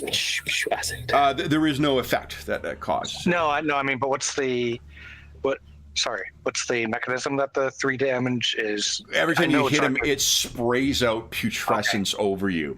Okay, got it. Yep. Covering the whole zone. A virulent discharge is what it's called. So that's not helpful. I will leave it to you to imagine what the virulent discharge smells like. Yeah. Much less looks like. Yeah. All right. So then on his turn, brings that massive axe up. Your defense, Alicia, is currently great, right? Yeah. Okay. Wait a sec. Hold on. Let me make sure. Yep. Currently great. All right. I need a 4 on you. 1, 2, only 2. So you take 3 points of damage, right? I think doesn't get through your armor, right? Nope. so smashes against you. You batter it aside, and it cannot spend its metal this turn. So then And it she looks is. like she looks like she's having fun for the first time in a while. Then I believe Durek, you are up first here. So you get Yes, one metal so- back. What would you like to do? Yeah, let's go ahead and move in and hit him with the old chainsaw because I Okay. don't care if he lives or dies. Mhm. Very much so. Difficulty will be 4 against this guy. 4. Yeah, got it. 4. Submit. That is. Can you make that 4? Yeah, that no, I only got 3. Only got 3. Okay, that's 4 points of damage. Yeah. This guy is a lot more heavily armored than your other, so you're barely getting any effect out of that. Do you want to spend your metal? Yeah, am I rending his armor any? No, because you didn't roll a 6. That's on the 6s, right? Only on Okay. 6s, yeah. Come on, give me some more 6s here. Let's do it again, babe. Target number. Bam. Go. No 6s Can you make again. that 4 though? Let's Got see. 4. Yep. Yeah, that is 4. All right. So you get a little more through, and again, you're not affected by it, but you can see the virulent putrescence spraying out into here. Nox, I think you're quite glad not to be in the midst of that. Oh yeah, for sure. Yeah. Mhm. Then, hold on. Did I? There we go. There we go. Jerk, so that was your medal. Anything else? Yep. No. Nox, you're up. You get 1 medal back. What are you doing? I'm glad I'm not in there so I can actually see clearly. And I'm like, Durek, go for his ankle. And the tactician again. Okay. Oh, that gives me the attack one more again. Yep, with a +4 dice. That is cool. Mhm. That is a very cool ability. Mhm. Wait a minute, hold on a second. Something happened weird. Target number. Target number is 4. Yeah, it did it like twice. Oh, that's weird. Yeah, and I was like, okay, let me just stop and back up. Oh, you're kidding me. A whole lot of 1s. What? Oof. Yeah. Oh my gosh. That was just a really bad. I mean, you your got one focus success. could get you 1 success out of that at I least. get Yeah. 1 success out of that. Holy hell! Wow. Which is not enough to get through his armor. No. Oh, Okay. well, that was just a setup for me to spend my point of metal recharge and tell Alicia, you go for his chest. Yes. Go ahead, Alicia. 4 bonus. So, okay. Oh, I get the 4 bonus dice. Okay. She has 1 medal. Again, so she's remember, actually, Robert, you can't. You don't get a turn. You just get 1 Oh, attack. okay, got it. Yeah. Yeah. Okay. John's put the ability in chat if you want to read and see how it works. But Yeah. No, I saw it. I didn't realize that he also. Okay. Yeah. Got it. And DN Difficulty is still 4. Yep. And 4 bonus dice. Melee bonus of 4 bonus dice. Yep. And so, boom, come on. Well, that ain't bad. That is 1 more success, so 6 successes. This is 8 points of damage. That is enough to take him down. All right. She kind of looks at Nox and says, "Nice job." Now, since Durek did is the all the one work. who was loud, Durek, give us a 2d6 roll, please. Arg. We're going to have to run here. Okay. No one seems to have come in to the little grove. So, what would you guys like to do? Grab that guy's ankles and drag him off, right? Yeah, go back the opposite direction for sure. Yep. Okay. All right. So you grab him, and then where are you headed? Are you just heading off as like for a significant distance, or just as far as you? I would say relatively significant, so that they don't stumble across us if they've got any patrols out, or Yeah.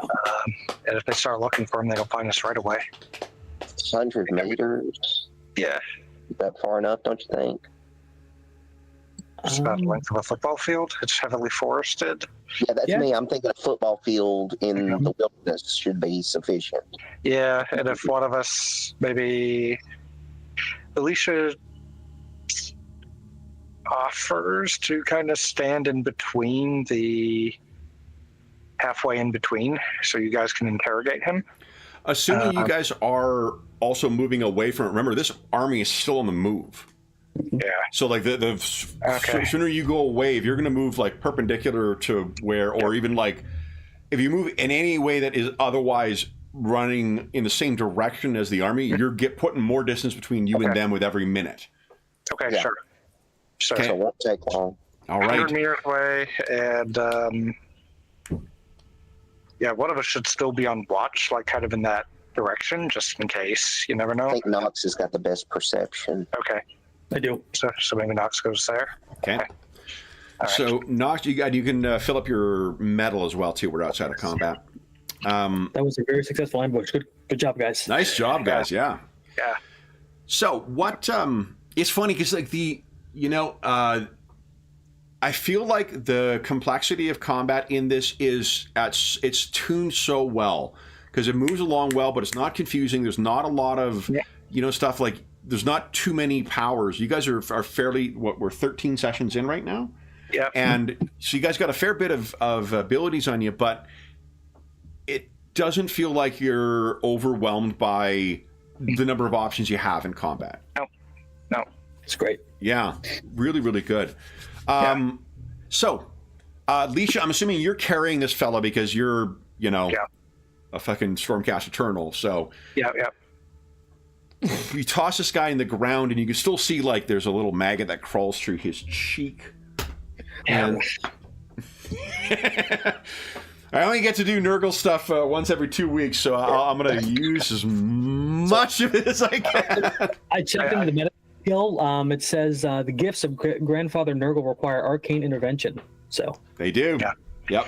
And It's the gift that not keeps heal on this guy. giving, in other words. by the way, Kev, these sessions have helped my weight, right? Because usually it's around lunchtime afterwards, and I'm not usually feeling so hungry for some reason. We've had some Night Below sessions where Andrew has been very angry with me because he's trying to go to bed the night, like right after we finish. So, So all right, what then do you guys do? He will come to when you guys choose to sort of rouse him. make sure you separate him from his staff. No. Yeah, make sure you get rid of Yeah, that unless you thing. carried the staff with him, he actually would have dropped it. Yeah. do you want it, Knox? A maggot-infested Nurgle staff. Let me think about that. No. Okay. Just making sure. Now, if it's like this strange eye and an amulet kind of thing, I might be interested in it. But Do you think Lilisha would try to break it that on the way out. She just but just by stepping on it as hard as she can. Yeah, give us a might check. Yep. So, she's not going to spend a lot of time on it, but Yeah. One of the upsides is like you're in a Shaman influenced place. Even the stone itself is going to, or the ground itself will be quite tough. Yep. So it's not like it's going to sink into the earth. Yep. And what would the difficulty be? I think it'll be a 6 because this is pretty tough, Okay. right? So Yep. yeah. Yeah. 2 successes. snaps under the weight of your massive boot. It's almost like completely dismissive. She just does it on the way out. It breaks, and maybe there's. And you know what it is? smile. It's almost like you're shattering a corrupted bone, and pus-like marrow comes out from within, rife with maggots. Yeah. Okay. Then you guys pull him aside. He's down. You can picture whatever. Is it like a little grove? Is it a depression in the ground to try and avoid view? Where you guys? Yeah. I mean, Okay. maybe both, like find a little grove, but it's also kind of over a small hill type of thing. Yeah, love it. Okay. He is down. What are you doing? She looks at Barak. You guys could also have a chat then about what you wish, like strategy for interrogation if you want, while he is out. Yeah. Yeah, well, I'm going to stay within medium range in case he manages to get the Herewithal to cast a spell. But I think you two should be the most should interrogate him while I keep a lookout. Let's see. Do you have intimidation, Leisha? No, but she does have 4 for the soul. Then see, you could roll that. I don't have training in guile, but I have focus in it. So I could try and, kind of persuade him be kind of the nice guy, and you can be the bad cop. Sure, sounds good. She'll just maybe, she'll just like hang out at first, looking just like she's, inoffensive for a 7 foot tall being. Is good cop, bad cop gonna work here? Because I don't think he's gonna survive this encounter. It's all right. He doesn't know that. Yeah, he doesn't know that. Yeah. So. Well. Yeah. So I'll ask him, the questions and stuff, and then maybe you can, if he seems like he's resisting, maybe then you can intimidate, and sure, we'll go back and forth like that. Does that sound doable? Yeah, sounds doable to me. Cool. Okay. Then, who is rousing him? I will. Mm-hmm. Okay. So you rouse him, and he looks in his. You can see one of his eyes is completely roomy. It's so covered over a cataract over that it's just a orb of off-colored white.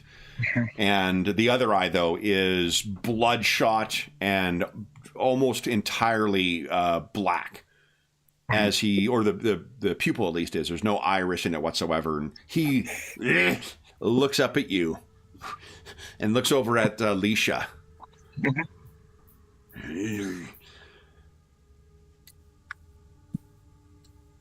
What happened to your brother? I'm going to feign compassion since he's a Dwarven. Okay. You could. It's not going to be determinative of the outcome here, but just to give some context to it, why don't you give us an entertain check, please? I figured that would be the best place to start. Or Guile, if you're intending on killing this guy. Guile would be using mind to try and outthink him. Entertain is genuinely trying to empathize with him. Let's see. Yeah, he's not. I'm not genuine. What's the target number on that, Kevin? Target number here will be 4 because it'll be contested. Submit. I got 2 successes. I cannot get a third one. Okay. So he looks at you, and as you're looking, you think something squirms inside that cloudy eye of his as he's studying you. I found the blessings of Grandfather Nurgle. And there is I'm not going to be able to properly communicate it, but there is a phlegm quality to his voice as he speaks the entire time. Submit, and you can find it too. There is no hope but rebirth in sickness.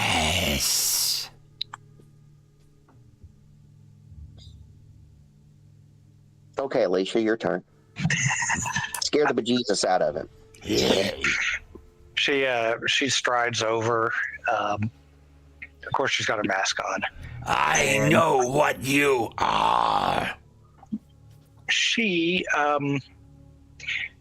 gonna do. I wonder, Kev, if this would be at all possible. She calls on the light of Sigmar with the intention not to hurt him, just to show Sigmar's power.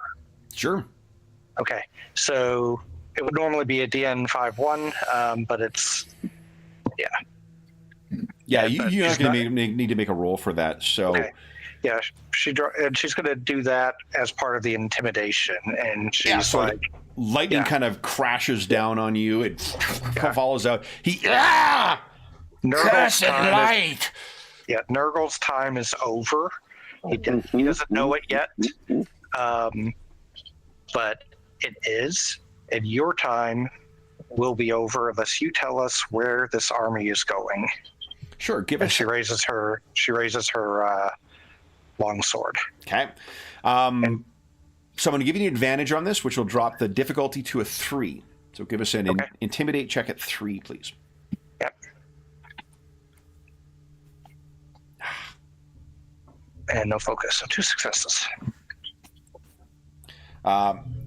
So he kind of looks up at you, and again, you can see that thing moving in the rumied eye.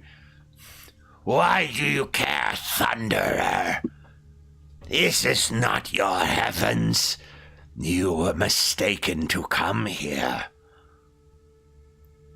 I wonder, does the Thunderer answer the false king's cry for help?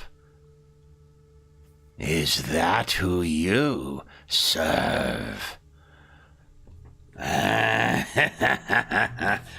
Rygorn Fester Fate will be favored when I tell... And hold on, I needed the name of this. There we go. Oh, when I tell Porothrox that the false king awaits. Are you the one slave of thunder who stole those that belong to the grandfather? They don't belong anymore. They have been recovered. And so did she get the sense that when he's talking about the false king, that he's probably talking about Adagrim? Probably, yeah. Okay. And Porothrox, I think, is one of the 3 names of the Great Unclean Ones that you had learned before. Okay. I think she considers that enough to know that if he's focused on King Adagrim, that's what they're looking for. Because she didn't... But what he's gloating about is that he knows that you are serving them. Okay. Yeah. And he thinks that he's going to get favored. He referred to Rygorn Festerfate. That's not the name of any of the 3 Great Unclean Ones. Okay. He may be following in the proud tradition of mustache-twirling villains everywhere and simply referring to himself in the third person. Yeah, that's what I figured. By way of providing his name. Yeah.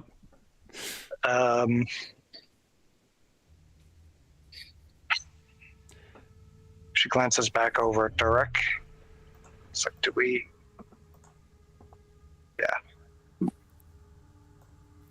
Like she basically raises the sword, and she looks like she's prepared to swing through him unless he decides to intervene with the good cop. Yeah. Whoa. Hey. Yeah. Let's keep this simple. Look, all we want to know, and what do we really want to know? Where the army's going? Is that really what we're after? I kind of think, like if we can't find that out pretty quickly, I think we have... Did we know the Great Old One's name before this? Porothrox? I think you knew all 3. The 3 Great Old Ones, Great Unclean Ones... Great Unclean Ones. ...are Anthracus, Porothrox, and Curdlu Wildentouch. Okay. Curdloose, forgive me. Curdloose. Yeah, I'll put them in chat. Hold on. Okay. Again, I know we all went to high school with kids named Porothrox and Anthracus. Anthracus. The interesting thing about this book, or the setting, is almost all of them. I will get I don't know. I can spell them correctly without. Let's see how close I came. Anthracus, I got right. Yeah. Porothrox, I got right. They are very big on like anglicized, quasi-Latin in a lot of these settings. So much easier. Curdless, not so much. But, if you want to get it up to challenge, ask John about the spellings on some of our names in the Dark Eye. Once we're getting the phonetically, Heises and the umlauts involved, it gets a little... Yeah, isn't there like a section at the beginning of it that like kind of tells you how to pronounce the stuff? It's like in the Dark Eye. I thought maybe not in the Dark Eye, but maybe it was in the training scenario, the introductory scenario. I think there's a section in there about how to. Yeah. You know how my first exposure to like the pronunciation of different of like Romance languages and German and whatnot, and in for Scandinavian tongues is actually 7th C first edition. 7th Sea First Edition did a really good job. It had a whole section in the GM's guide about how you pronounce Spanish words and Italian words and German words, because it was set in like a quasi-Renaissance setting. So, and it's accurate. Like that stuff was all, when I started learning some Spanish and German, it actually proved to be true. So yeah, really great source book. So the reason I think it's not in there is because we were talking about this last night, but when Ulysses Spiele translated from German to English, they wanted to keep everything on the same page, so they didn't add anything in. The starter set may very well have something like that in it. Okay. But there's very few words that aren't like directly translated. There's one skill that is still in German, and it's because there's not an English translation for it, for like clowning or pratfalls. So they keep it as I don't remember what it is, Gleitung or something like that. But in any event, I've done my obligatory talking about the Dark Eye for the session, so I've Nice. ticked that off. Okay. So yeah, I think and again, he's appealing to him as a dwarf. He's like, look, you tell us what we want to know. If you'd like to give a sense, Jurek, if you want to try and get a sense of like how much of the dwarf is still left and how much is just corruption, you could give us an awareness check if you like. The awareness? Okay. I'll set the difficulty at 3 because you are 3. I'm going to put it back up to 4 because it's Okay. The reason being is that he's not from your culture, right? So like he's not a Caradron Air Lord or Overlord, but he also you would be a good judge of it. So it's not going to be 5. It's back down to a 4, but it's not a 3 either. So nice roll. Okay.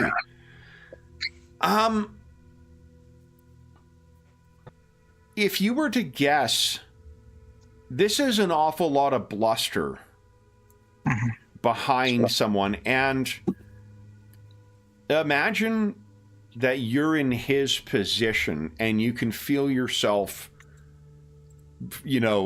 being lost. With 3 successes, Jurek, the way he's taunting Leisha, like, you've seen demons do that too, but there's a little bit of a lack of conviction in it with him. This is almost like self-ending by cop type situation, where he seems to almost be trying to, agitate her to just respond with violence. Yeah.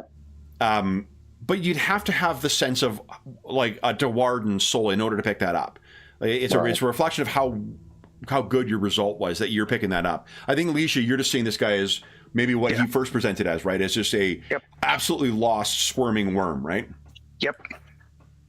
So, Jurek, that's what you're able to pick up from this fella. Okay. Look, we just need to know where the army's going and what they're going after. Okay? That's all. You let us know that. Maybe we can try and help you. So this sounds more like you're trying to empathize then. Is that right? I'm still not sure if I want to kill him or not. Okay. Do you mean you're teetering towards killing, or you're teetering not towards trying to save? I guess probably because he realizes there's still some Dewarden in there. So he's probably, give us an entertain check, but we'll reduce the difficulty to a 3 because he got some real insight from that from that last thing. Sneaky shot here. Hey, I made more success.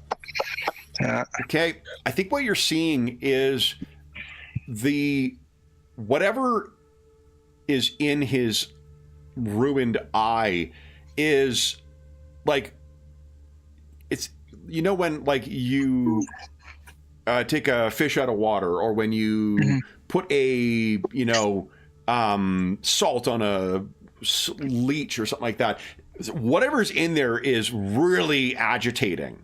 It's almost like hitting up against the thing. And he stutters for a moment and says, Borothrax will crush the last. Your king and his people will fester more for Porothrox's army. You will be the beds in which his future is planted. But he's really struggling against what is being said right now. Mm-hmm. Let's see. What The else sense would you be- get... Let me ask you this. Sure. Why would he hide where it's going? Can you think of a reason why he would the first conceal? thing is he doesn't know. That's the first thing. Yep. Just doesn't know, and he's just buying time. Why else would he not say it? Because he doesn't want a warning to get to them, so it could be the opposite. Right. Self-preservation for his new clan or group. Yeah. If you want to call it. Or he could be being prevented or influenced by that thing in his eye. Yep, and that would be a good third one. Yeah. Mm-hmm. You know, that gives me. Let's see. What was I going to appeal to? I know what I was going to do. Let me ask you this. What do you think he would say if the army was heading there? And is that different from what he said thus far? I don't think he would want us to know, right? So that we couldn't get there to warn.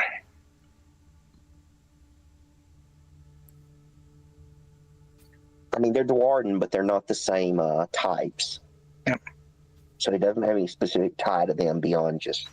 This guy does. If Nox is seeing the jade magic in there, this guy's for sure from Karaznethil. Yeah. Okay. Jade magic is like green and plants and shit like that. That's right, because they've got the connection. Yeah, so like if this guy was some kind of, it's almost like maybe before corruption, this fella was learning what a branch witch would do, what a Sylvan Neth would do, which is like inconceivable for Dwarden in general. Mm-hmm. And so this guy probably, and like just from the way his armor is corrupted, but it looks like what you've seen in Adagrim's camp. This guy likely was of Karaznethil at some point. In which case, why is he, he would know the name Adagrim, surely. Yeah. Or that he would know who the Warden King is. He would know, he may not know where the location is, but he's intentionally either concealing it from you, or he seems surprised that you were serving the king. So like, there's just things that are questionable about how he's answering your interrogation. Mm-hmm. I have an idea if you guys want to pull Nox over there. Okay. Sure. Okay. Yeah, I get the impression from you guys that there's still some dwarf in him that's not completely tainted. Yeah, he's not lost, I would say. I mean, I don't think I can return him to the way he was, but I believe between my cleansing fire, I could burn away some influence on him, and then maybe tap into my forbidden knowledge in order to push it. So, Leisha, while you're talking, she would know that you chose medicine as your skill? For the day, yeah. She says, would you feel confident in... So, Kev, is that eye basically ruined from the look of it? The one that the thing is... Oh, yeah. Like, if there's... I don't think you have a full understanding of the structure of the eye, but, like, there is something about the size of a human thumb that is moving itself around in his aqueous humor. So, there's... The orb seems to be intact, but very unlikely it's functioning. Yeah. But I mean, it's probably she just looks at Nox, says, "Can you remove that?" And she points to the thing moving around in there. Nox is the knowledge that I have that allows me to change my skill set comes from Grungni himself. I tap into the knowledge of the dwarf soul I share. I think I could, but with the corruption, it might kill him. She directly asks him. She directly asks the dwarf. She's like, "Do you want us to remove Dwarden. that?" Dwarden. Sorry. Now, do you want us to remove the thing that's in your eye? Give us an awareness check, please. Difficulty here will be, I think, a 4 because. Yep. You're not going to have quite the insight that Durek does into. No, it'll be a 4. It'll be a 4. Okay, sure. Yes. Okay, 1. He just laughs at you. All hope is lost if you seek our assistance, slave of thunder. If you wish to join us, one needs simply embrace the sickness. Durek, it's really, the more now that you've kind of seen it, this seems like bravado. Doesn't look like that to you, Alicia. He looks like any other chaos scum. Yeah. Okay. All right. You see her hand clutch around the long sword. You know, you guys know that she's probably a hair's breadth from just ending it. And you know what, guys? If he's salvageable at all, Knox That wants seems to like try. a perfect Yeah. place to leave us on a cliffhanger. Okay. So we'll leave Rygorn Festerfate's fate for 2 weeks from now. You named him. We have to save him now. Yes. All right. So then everyone gets the usual. Is it 1 XP we've been giving out? We've given 2. Yeah. 2 Yeah, XP. one or two, depending on 1 or 2. You guys did some terrific role playing. You executed a great plan. 2 XP for today, I think. That feels pretty good. Thank All you. right. Then, for those listening at home, thank you so much for joining us for session 13 of our Iron Groves of Karaznethil campaign. As is always the case, if you have any comments, questions, or concerns regarding the session, the campaign, or the game we're playing, please don't hesitate to leave a comment in the comment section down below, and I'll endeavor to reply in a timely fashion. There's also a link down below to the Dungeon Musings Discord server, where we have a channel dedicated to the many Warhammer role-playing games we run on the channel, as well as most of the other games and campaigns we run on the channel. There's also channels over there for Find a Group, GM discussion, virtual tabletop chat. There's a very knowledgeable, helpful, and friendly community over there, and you're more than welcome to join us. There's also a link down below to our friends at Noble Knight Games. Noble Knight Games is the preeminent unionized retailer of hard-to-find and out-of-print RPGs in North America. Not only do they have an incredible selection of new role-playing games, board games, and card games, they have an unmatched selection of hard-to-find and out-of-print RPGs. Like, I don't know, what would you think of as a hard-to-find and out-of-print RPG, John?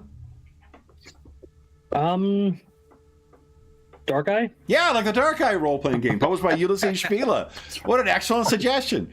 In addition, if they don't have something in stock that is they're listed in their extensive catalog, you can put it on the want list. There you go. And you can pick it up at your leisure. They'll send you an email and you can pick it up at your leisure. There is a discount code listed in the description of this video. Unfortunately, it did expire on the 15th, so it is no longer valid, but we'll have a new one on one of our next videos next week. I just haven't... I'm telling him. I forgot to request it. I think I had a package just arrived too. But if you come back to one of our more recent videos, if you're listening to this at a later date, you'll see what the current discount code is there. It'll save you 10% on any purchase of $10 or more. In addition, there's a link down below to... Well, actually, that's it. The last thing I'll say is a huge thank you to our stalwart heroes for today, our bound heroes. Guys, you had a plan. That's 2 plans in a row that have gone off according to plan. So, Robert, John, and Will, thank you so much for playing today, guys. And we will be back in the Sentry Woods in 2 weeks' time to see the ultimate fate of Rygorn Festerfate. But until then, we hope that we gave you a few hours to take your mind off the troubles of our world and think about the troubles that these heroes have found. And until we see you again, stay safe, stay healthy, and happy gaming.